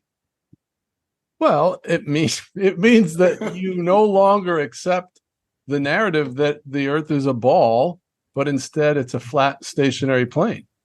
Okay. Because that's what our eyes see. If the Earth is round, where's the curve? Because lighthouses would not work on a round Earth because there's, you can see a lighthouse 50 miles away at night, according to mariners, and there should be like 1,500 feet of curvature. If the Earth is 2,600 miles around or 26,000 miles around, 2 inches per mile squared, it would be 1,500 feet of curvature, and the tallest lighthouse is like 400 feet. So everywhere you go, you can see 50 or 100 miles, which would be impossible. It's not just one place. But I did a video that addresses every known argument against being able to see long distances. It's on my channel. It's called Round Earth Mind Control. And let me just go back before you get into like empirical observations to try to prove the point. Yeah. What you really have to do is step back and unpack some of the mind control processes that get you to where you can't see the evidence. Okay. So in other words, a man convinced against his will is of the same opinion still. I think somebody said it's easier to fool somebody than to convince them they've been fooled. Right. And flat Earth is so huge that I think we already talked about it, how pride steps in and says, I would have to be really stupid for them to be able to have convinced me the Earth is flat or round when it's actually flat. Yeah. Okay. So let me put you on the spot. And I did this on my own channel. Okay. All right. So if we Google, you could do this right on your phone. Just Google picture of the Milky Way galaxy. Okay. And it'll come up. Can you do it right now while you're looking? Yeah, I'm doing it right now. Yeah. So you're going to Google picture of the Milky Way galaxy, and you should get a bunch of pictures. One of them's from NASA. Just click on that one. Okay. Hold on one second. I got Pixels, Wikipedia. Hold on one second. I probably have to Google Images. You should be able to get a picture from NASA of the Milky Way. Yeah, I have weird filters on my computer. One second. Let me get over here. Okay, picture of the Milky Way galaxy from. Okay, there it is. Okay, so what are you looking at? Okay, so I have a picture. It looks like a light source in the middle, and there's a bunch of swirls going around, coming out to blackness. And so it's the whole galaxy's in the frame. So how'd they get the picture? I don't know. A satellite in another galaxy. Yeah, I see your point. I really do. I mean, well, follow me on this. Go. Okay. With me. I don't mean to put you on the spot or anything, but this is important. So that's what we're looking at. So if the whole galaxy is in the frame, we're told it's 100,000 light years across and 10,000 light years wide. How did they get the picture? Well, yeah. I mean, obviously, it's not a honest. It's a rendition of what they would think, or is it another galaxy? Well, they will tell you that. They'll tell you this because we can't see it from within. They'll show you another, but they don't really tell you that. Right. Now, I so basically what you're saying is it's not a picture of the galaxy. I don't think it's not. It's a rendition of somehow. It's a fake picture. It's a cartoon. They call it an image, and an image is a simulation of the real thing. So it's a cartoon. Okay. It's fake. Yeah. Now, I did a survey on my live stream with 100 people, and these are truthers. And 70 out of 100 admitted that live stream was the first time they ever realized that picture of the galaxy was a cartoon. Unbelievable. I couldn't believe it was that many. Yeah. All right. So do you believe that the Earth's core is molten? So the jury is out on that because I have no evidence or facts that it is, and nobody does because nobody's been to the center of the Earth. Correct. But scientism is prepackaged lies delivered by Freemason priests in white lab coats as though it's fact. Yeah, Maybe most of it is. I mean, there is. some of it is actually based on conjecture, Yes. and then some of it's true. Okay. Yeah. Okay, so if you the Kora deep hole project or whatever it is in Russia drilled down 8.5 miles. That's the deepest human beings have ever gone. 8.5 miles down. Mm-hmm. And what we're told, we don't know if this is even true, is that the crust is 1,400 miles and then the mantle's 14. So it's 3,000 miles of rock to get to the core. And then what we're told is there's S waves and P waves when an earthquake happens. S waves will travel through liquid, but P waves won't. And so we have people on the other side of the globe that measure whether the P waves or the S waves come through, and then we can measure. No, you can't. Now they're saying that they calculate that the Earth's core is molten by measuring the magnetic field around Mars. Do you believe that they can tell that the Earth's core is molten by measuring the magnetic core around Mars? No, and I also don't believe that the core stopped and switched rotation, because if their science is right and that happened, we would all have died right when that happened. Thank you. Right. So the only Right. So let me just finish this transition. So the picture of the galaxy is a cartoon, the Earth's core, and they tell you, like over here in these 1,000 articles, that that's what it is. But then if you ask them specifically, how do we know the Earth's core is molten? They'll tell you, well, we don't. But over here, they'll tell you the Earth's core is molten. That's scientism. They gaslight and lie to you. All right. So then the next one, though, is the picture of the Earth. So if you Google picture of Earth from space. Let me see if I can bring it up on our screen here. Oh, yeah, that'd be great. Yeah. If you can bring it up on the screen, that would be even better. Yeah, give me 1 second here. From space. Let's see if we can't merge this in. Come on. Let me know if you can see this here. Can you see that? Yep. Perfect. Okay. All right. So yeah, grab that one. Okay. Perfect. All right. So now this is not actually a NASA picture because it's got stars. So go back out. Yeah. That's not a real one. That's what it would actually look like, or if it was real. So you want one like the one next to it is probably the big blue marble. Universe picture of Today. Earth from space. Yeah. Yeah. All right. So what you're looking at, all of our life, we've been told that this is a picture from space, but NASA admits that it's actually 12 strips of data that are sewn together. And then they add colors and clouds to give us what we would expect, is what they say. Mm-hmm. And that's Mr. Big Blue Marble, Robert Simon. He is the guy that admits in an article that what you're looking at is a cartoon. And now the reason that people get so indignant when you try to talk about flat Earth is because they think, well, what are you talking about? You're a joke. We have pictures from space. That's what they say. And what they don't realize is the evidence that they're basing their certainty on is fraudulent. Yeah. That picture of the Earth from space is a cartoon. It's 12 strips of data that was sewn together. And what is so ironic, Nathan, is that truthers are always accused of being tricked by Photoshop tricks. And it turns out that the normie is the one that's tricked by Photoshop tricks. Yeah, well, we all were at one point, right? Yes. If you're born looking at this image, and our parents were born with this same image, there's no generation on the earth that they were born, that I know of that are alive that were born with another rendition of this. So, but my thing is, this is my thing. What if it's not flat, but it's just way bigger than they told us? What if on the other side of the Arctic wall, there are more continents that they don't want us to know, so that it might be 10 times bigger than we think?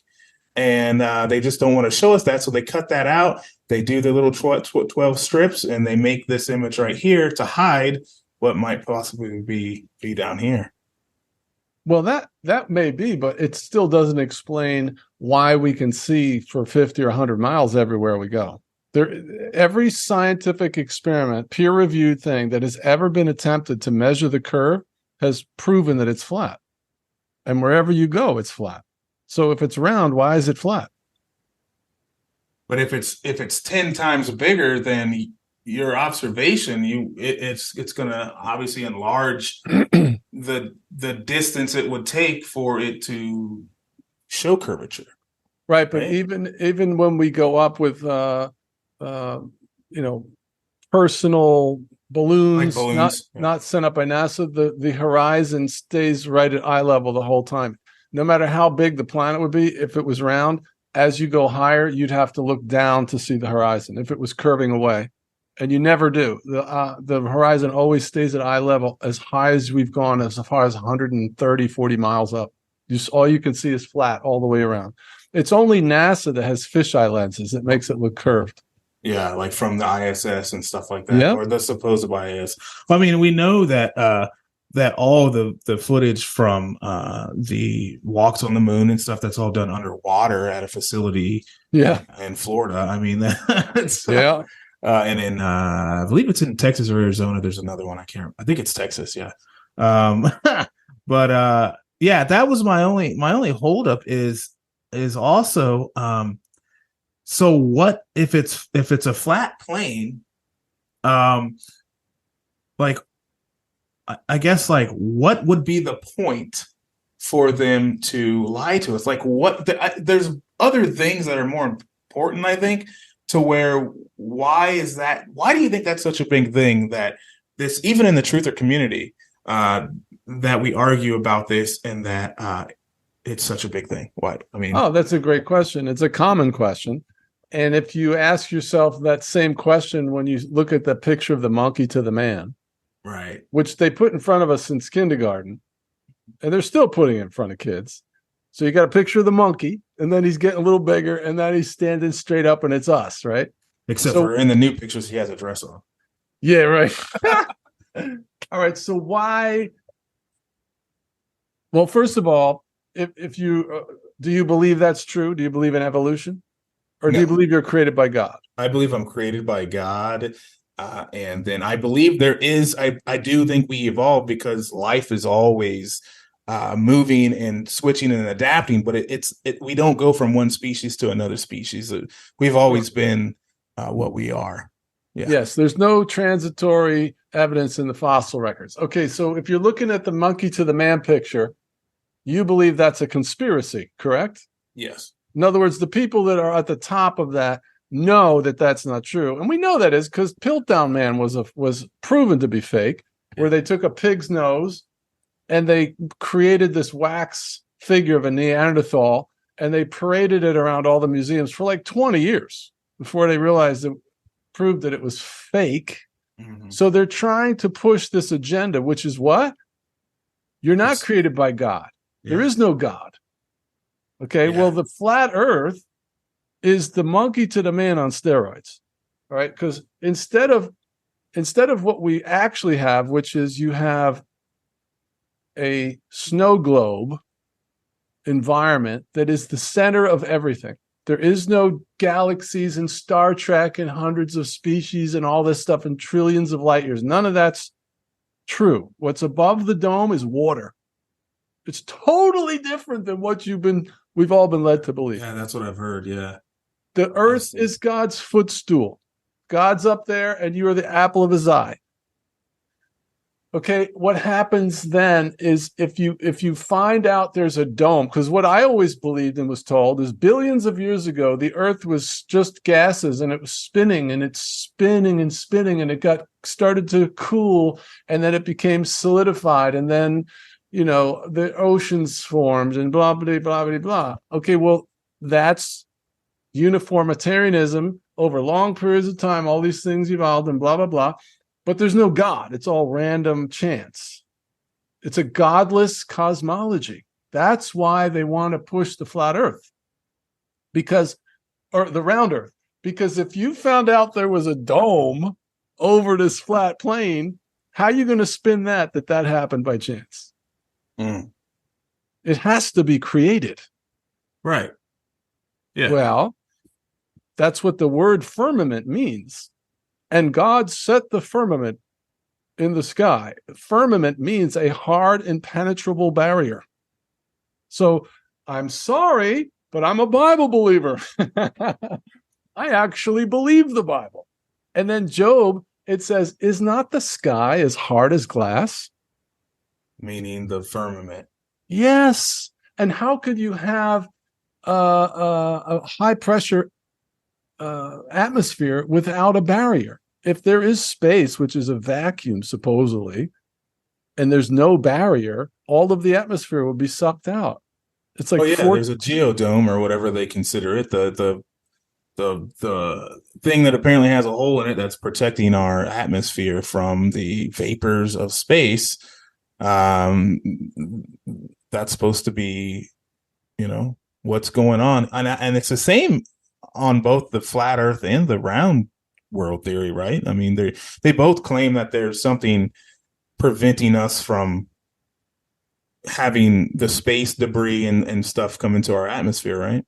Well, no, what I'm talking about is the atmosphere is a pressure envelope around the earth. It's under pressure. Okay. Well, this is what the official narrative is that you have a ball and then there's this film around it, which is under pressure, but then there's a vacuum. So if you have a can of hairspray, it's under pressure. That's our atmosphere. If you poke a hole in the can of hairspray, what happens? All the pressure equalizes so that it's the same as the outside pressure immediately. Yeah. Right. But what we're being asked to believe is that the hairspray is just sitting there in midair without any kind of barrier around it, and it's maintaining all of its pressure. And what's holding it is gravity. And we're like, no, that's ridiculous. Yeah. The reason that there's atmosphere is because there is a barrier. There's a dome, just like the Bible teaches. And this is the great sin of the church, is that they have sided with the white coat scientism Freemason people over Moses, who told us there's a firmament.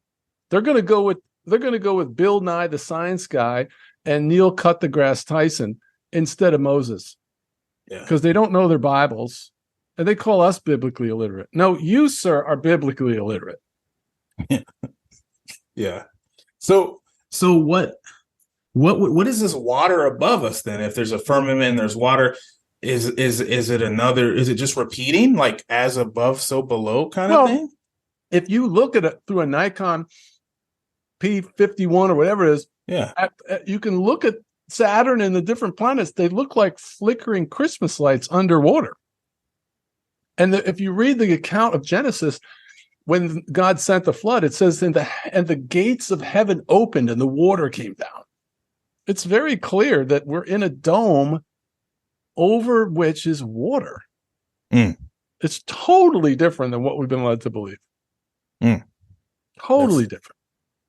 So mind-bending. And so what happened was when Admiral Byrd went down there to the Antarctic, they sent him down there on this expedition. Supposedly he went into the center of the earth, he met the master, and this whole thing happened where he was flying, and then all of his instruments went wookie, and then there was two spaceships with Nazi insignias on them, and they flew him down into the thing. Yep. All right, so you can believe that or not. I don't know if it's true or not. All right. So here's my point, though.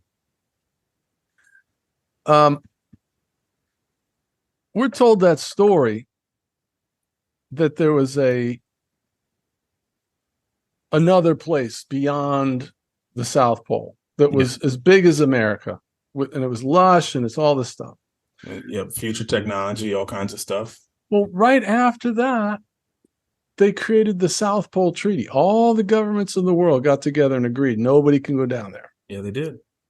You can have a little fake tour on the outskirts, but you're not getting into the interior. Why is that? Because you'll see the foundation of the dome. They don't want you to know the alien technology that's down there. or the weather weapons that they got down there, or the dome that you can see down there, because that proves there's a God. That's game over. Yeah. Flat Earth Wow. would basically be the greatest evangelistic event in human history. Everybody would know there's a God. They can't let that happen. Yeah. That's why Wow. that's Flat Earth. Wow. Yeah, that makes sense. Doesn't it? It would it would be absolute proof that God exists because there's a dome. And Yeah. that's what I was going to say. So there's two government projects that were declassified right around that same time. One was Project Fishbowl. Yeah. And Operation Project Dominic. Okay. Project Fishbowl and Project Dominic. So Fishbowl of the Lord. Dominic means of the Lord, and Fishbowl means fishbowl. Yeah. So those two projects were where they started shooting nukes up into the atmosphere, supposedly to test them, but they were really trying to poke a hole in the dome. Yeah. Yeah. And that's right after that they created the South Pole. What idiots, man! It's so Just bizarre. They're just trying to kill us all, man. I know it. What? I know. That's ridiculous. It's just one of the mysteries of how God runs his universe, that the elite are typically wicked, and the church is broke and persecuted. Like sometimes I'm like, God, if I was running the universe, I think I might switch that up, give the church all the money and the power, and the evil ones, but it's just backwards. Do you think that's changing? No. No. No. I think it's getting worse. Well, like I said, I'm a Bible believer, so I believe that the book of Revelation is literal. I'm not a preterist, because in order to be a preterist, meaning the revelation's already happened or it's just metaphorical, then you have to not believe the Bible. You have to believe it's all metaphorical. Well, I'm sorry, that's not me. So that means it's not happened yet, and it's going to happen literally. So all of this hopium of like us fixing things is a fool's errand. The only thing that we might be able to do is push back the timetable. Like we mentioned, they had to push back their timetable to 2030 so let's keep rocking, right? Yeah. But ultimately, what we're called to do is occupy till he comes and just be in the battle.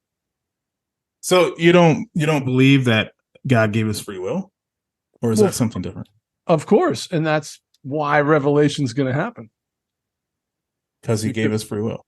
Because free will can go both ways. It can, but can't we change outcomes using our free will?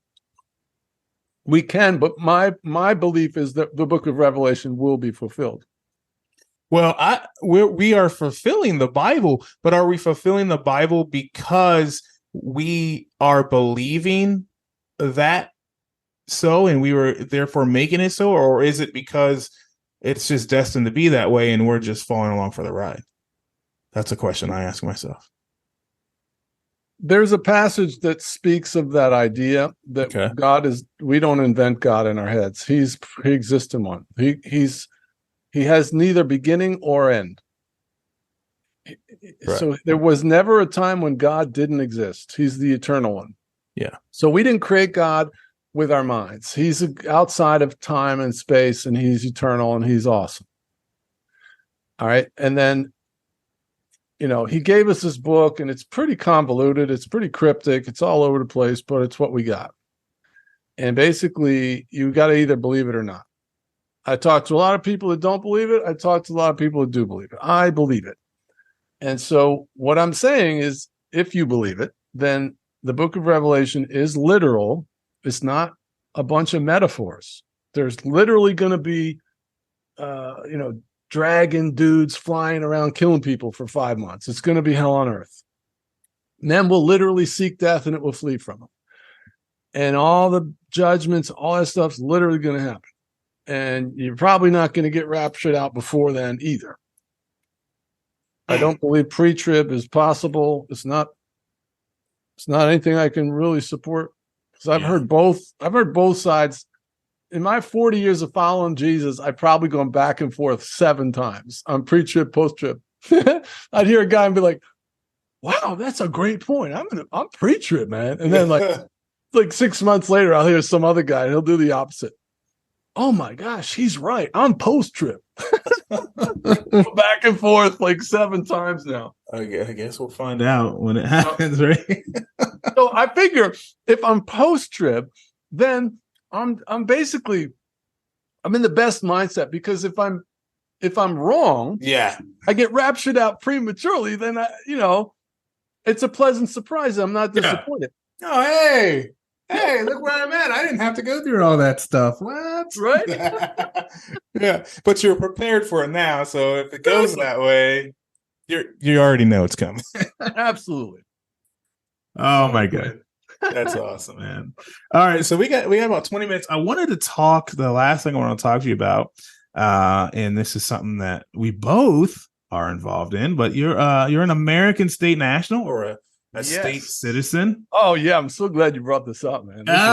This is my passion, bro. I love it, man. Yeah, I love it too, man, because this is the way people can free themselves from a lot of the tyranny that they're going through in their personal lives, and it's the truth about what has really happened to us as Americans. And the funny thing is, I don't know if you saw, but I'll bring this up real quick. On what was that, Friday? On Friday, a DoD committee member came on a media platform, one of the big, global media platforms. I believe it was, I don't want to get it wrong, but it's like GBN, I think. It's a British news station. And she mentioned a couple of things that if you're not in this movement and you haven't done this kind of research and connected with the right people, you might not know. But she mentioned the United States Corporation. She mentioned the Organic Act of 1871. Yep. She also mentioned that Biden is the president. Yes, she said he was the legit president. There's back and forth from that. But what she said he was the legit president of was the United States Corporation. Whoa, it's totally bombshell, man. Wait a second. What? Totally bombshell, and not by accident. This stuff is coming out from the top.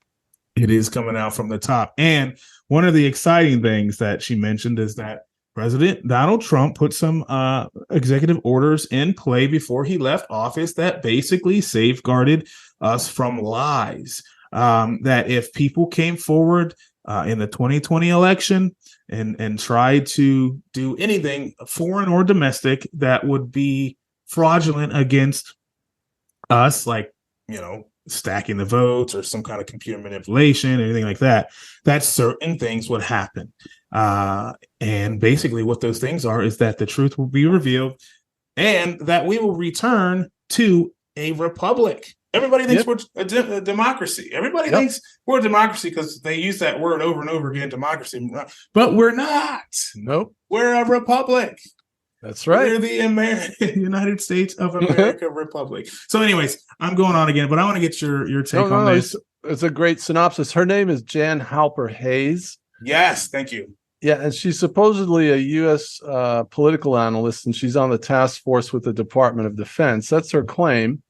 Okay. I looked her up, and she seems legitimate. But, as truthers, we're very suspicious. We don't take anything at face value, and we assume everything is the opposite. Absolutely. Like the whatever. So, but yeah, everything you said was jaw-dropping that these things are now coming out. And so then what she also mentioned too was the way they're charging. They didn't charge Trump for treason, which means that this has opened the door for him to present all of the fraud of GovCo in discovery, which is going to be really a great show. It's going to be terrifying for some people. Yes. And then what she said is, do you honestly believe that they don't have all the evidence that the election was stolen? Because the media is just gaslighting us. They're just like trying to spin it like, this is ridiculous. You believe that the election was stolen? And we're like, dude, are you on the same planet as us? Do you remember, like, I don't know if you watched the election night, normally the polls close at whatever, 9 or 10. I did watch it, yeah. And then I'm like, they decided to leave the polls open. So 3 a.m, the polls are still open. And then Trump was ahead. I watched it happen. And then all of a sudden, like 100,000. You saw it freeze? Yeah. Boom. Yeah. And then Biden won. And I was like, what? Whoa. No way. Well, then the other thing where, the media's lying was Pennsylvania Supreme Court changed election laws, which is totally illegal under the Constitution. Only the legislature is allowed to do that. There's some proof for you. Yeah. And I don't know if you ever watched 2,000 Mules. Oh, absolutely. Oh my gosh. If you guys need to see it, truerants.net. It's on. I have a link on my platform. You can watch it there. Oh yeah. It's crazy. I mean, that's like, forget about it. So then there was like 60 cases that were filed, and they always bring that up. Well, there was 60 cases and he lost all of them. No, there was only 3 cases and he won 2 of them. The other 57 were never heard because of standing, which basically means the person has to claim some sort of impact or injury. So they weren't allowed to get it entered into evidence. But basically they're saying that, Trump is involved in trying to steal the election, insurrection or whatever, by not accepting legitimate polling results. Well, no, we're just saying that there's plenty of evidence to support that it was stolen, and we're questioning it. And then I saw a montage. This was incredible. For 4 minutes, the Democrats saying the election was stolen when Trump won. So they did exactly what they just indicted him for, which was questioning the election. That's one of the things he was indicted for. Conspiracy. Yeah. It's crazy. Yeah. Now, she also mentioned how, remember when Trump walked in front of the Queen? And she said that was a sign. That's right. This is what this lady's saying on TV. She's going, that was a sign to all of us that he's going to bankrupt the Vatican and the Crown and the U.S.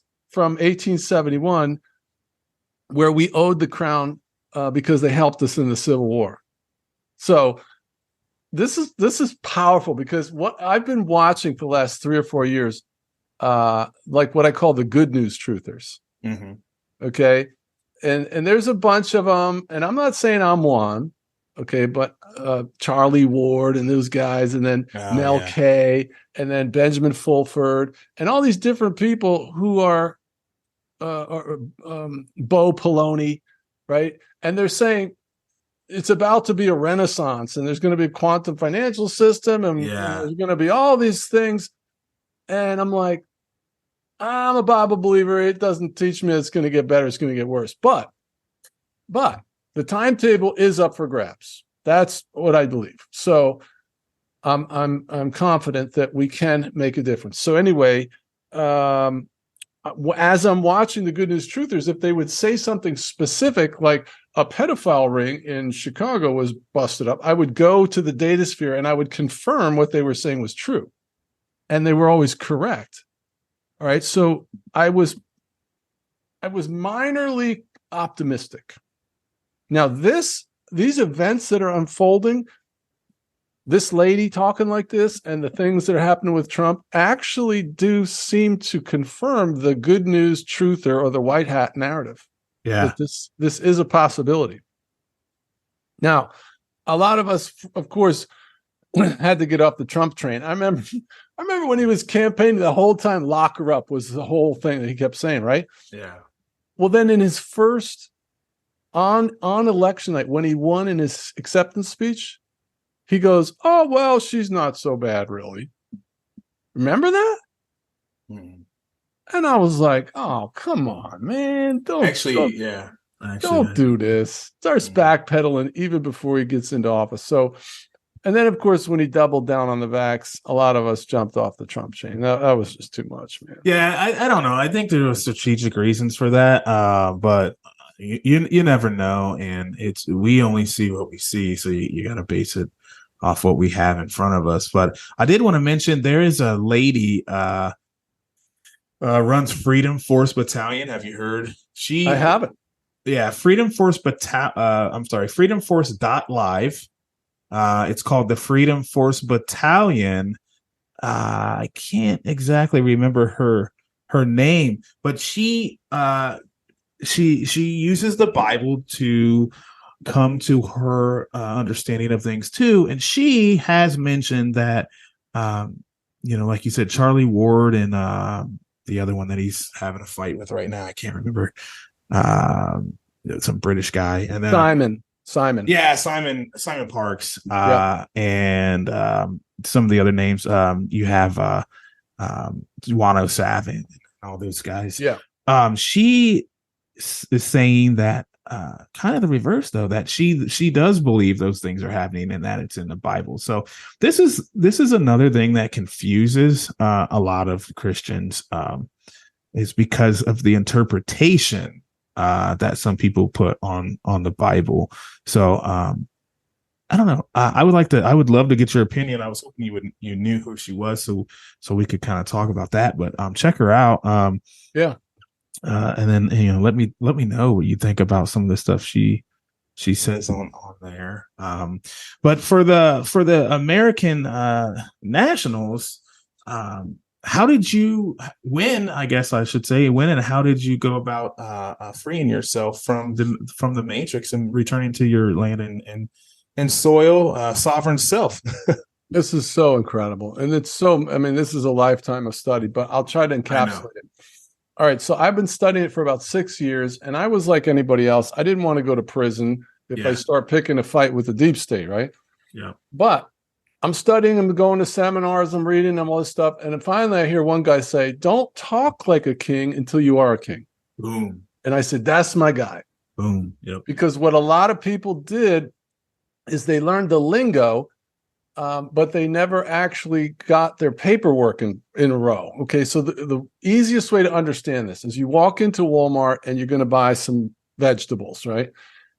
And the manager comes over to you and he starts barking orders at you and telling you to go pick up the boxes in the box room, right? And you're like looking behind you, you're like, "You talking to me?" Right? Because the manager has no jurisdiction to tell you to do anything. Right. But if 2 weeks prior you'd come in and filled out a job application and you were accepted, when you did that, you were agreeing to allow him to boss you around. I love that. Yeah. Okay. Very simple concept. Yep. So when you filled out your first W-2 form for your first job when you were 16, you just agreed to pay taxes for the rest of your life. Boom. When you went to the DMV to get your license, you agreed to have to pay insurance, to have to use your blinker when you change lanes, all that stuff. You contracted with a private company. Now, here's the bombshell revelation. You can go to Dun & Bradstreet and look this up yourself.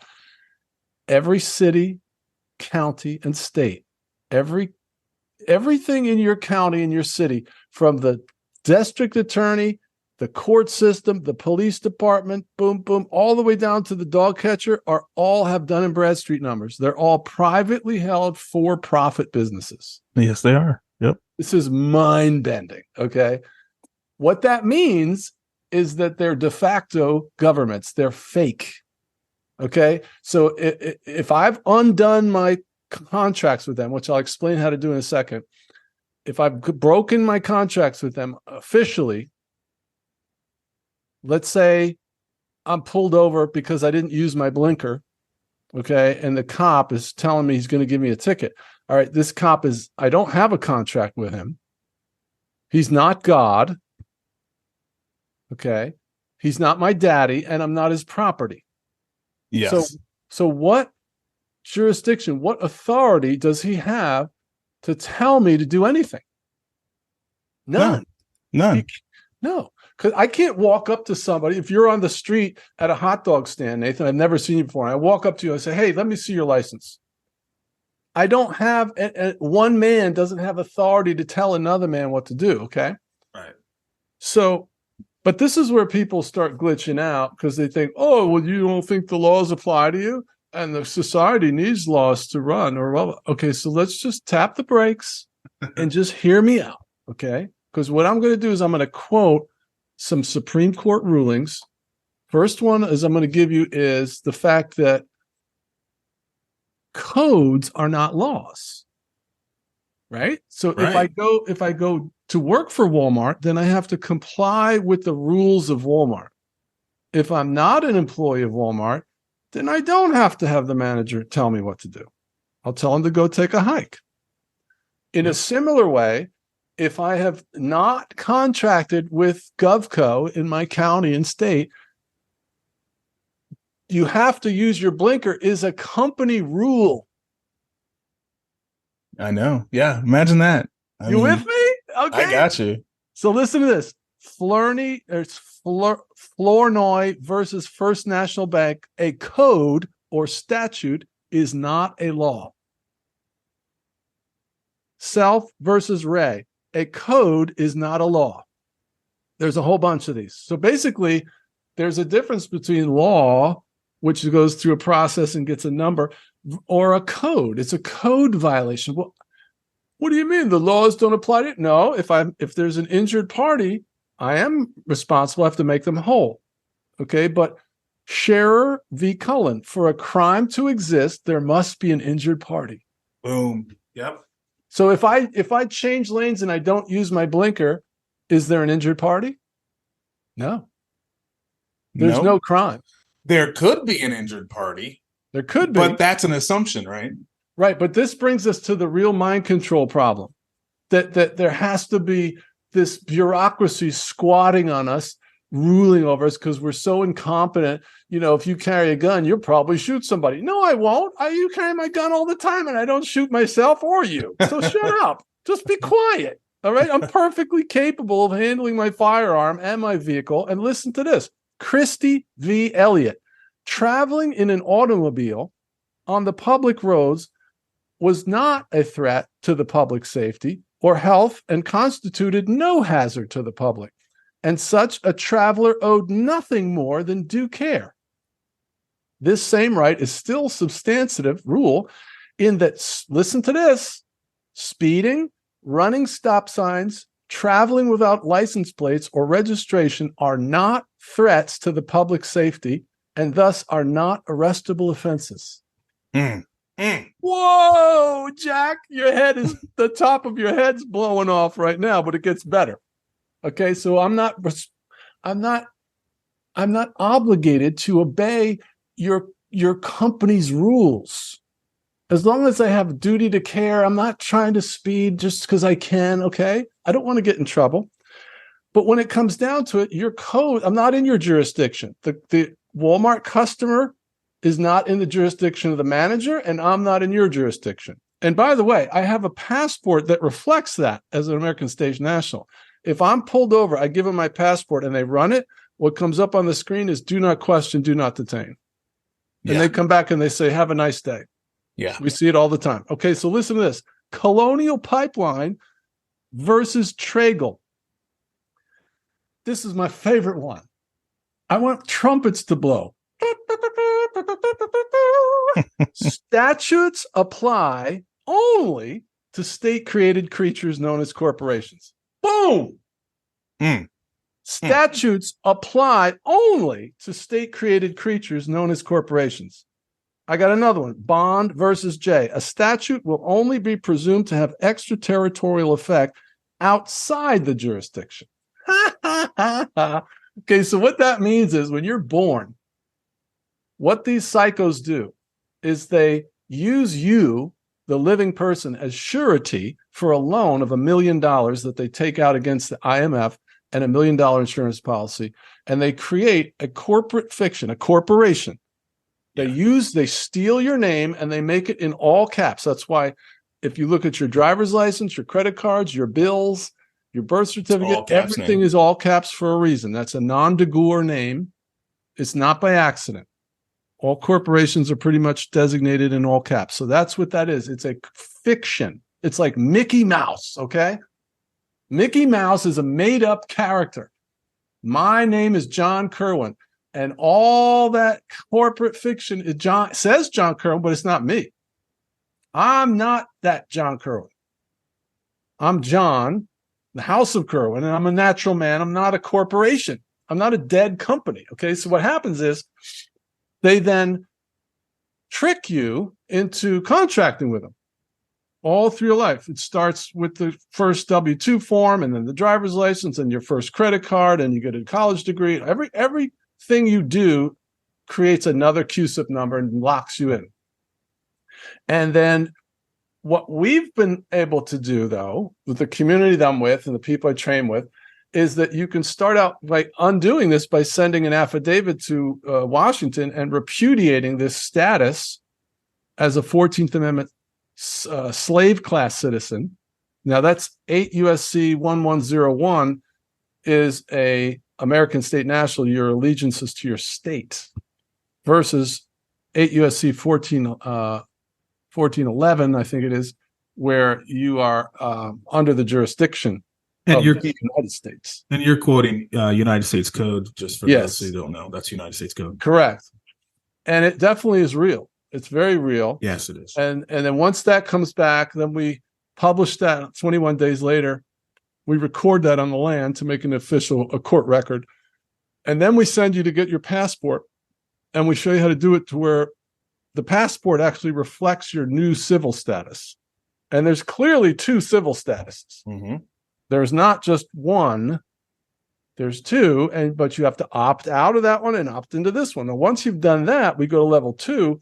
This is where we do Form 56 with the IRS.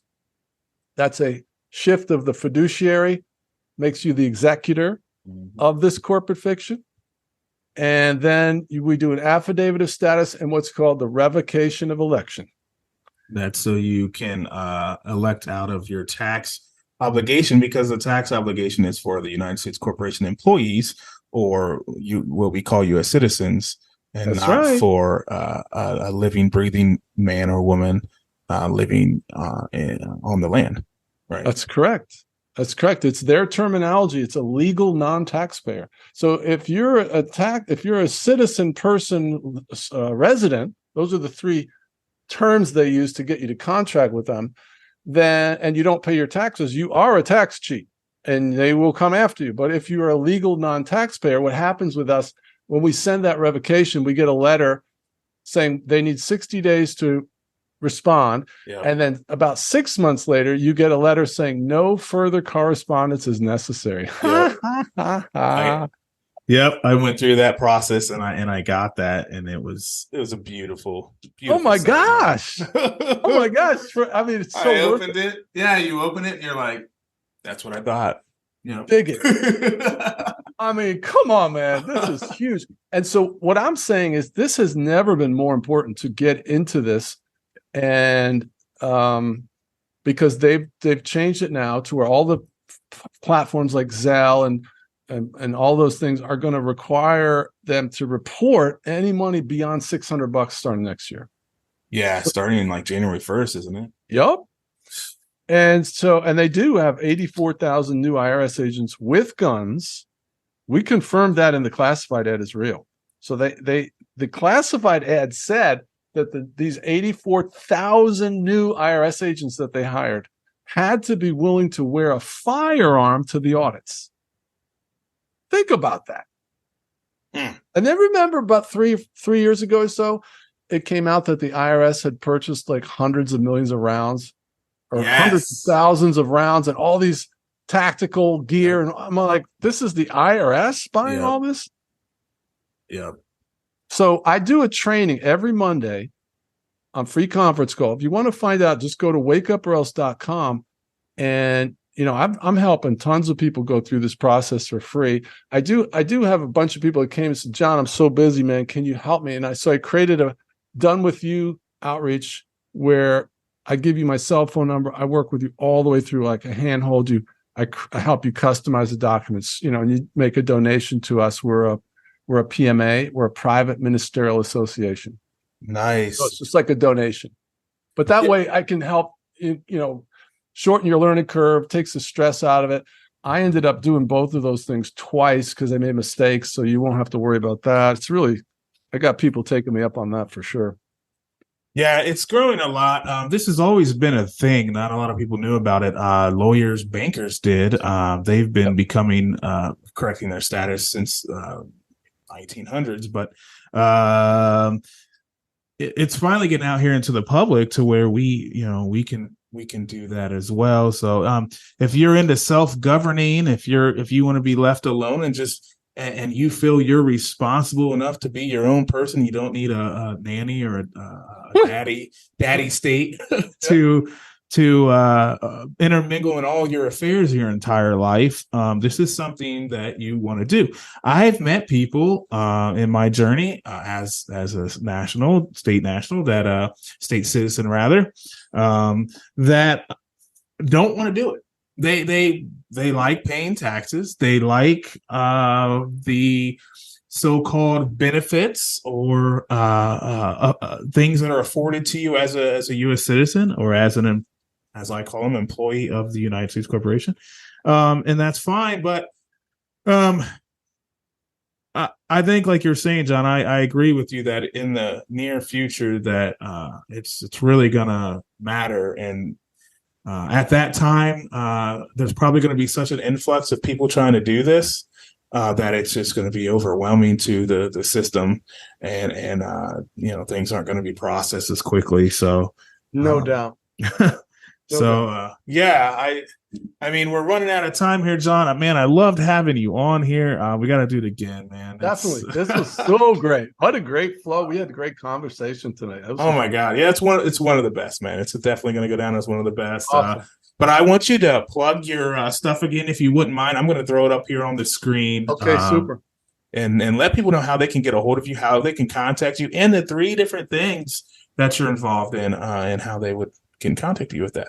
Of course. Yeah. So my website is wakeuporelse.com, and you can go see the schedule. We do a couple different things. We have live streams. I do teachings on a Mandela Effect in the Bible. And then we have a Friday night hangout for Christian truthers, just so you don't have to be alone, on a free conference call. It's like, we just talk about whatever stuff like we're talking about tonight. Then we have an addiction fellowship we do on Mondays at 2 for people that, struggling with addictions. And then on Monday nights at 8, I do the training on state national stuff. And so, and then, my book is called The Conspiracy Theorist Survival Guide. So if you're a conspiracy theorist kook and you're getting pushback and you're trying to figure out how to navigate those troubled waters, you can head over to Amazon and get the book. It'll really help you.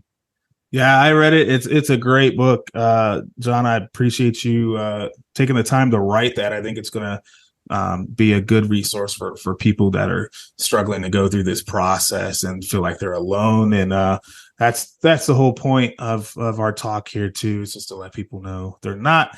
If you want to pick up that book, he said it's on Amazon. It looks like it's about $19.95. So go ahead and head over there and get that. You're not gonna, be sorry you got it. I could tell you that as a reader myself. But that's all I got. You can check All Aware out at allawarepodcast.com. We're on iHeartRadio, Player FM, Apple iTunes, and anywhere and everywhere you can get your podcasts. And until next time, this has been an episode of All Aware. I'm Nathan Roshan with John Kirwin, and you are All Aware. Good night.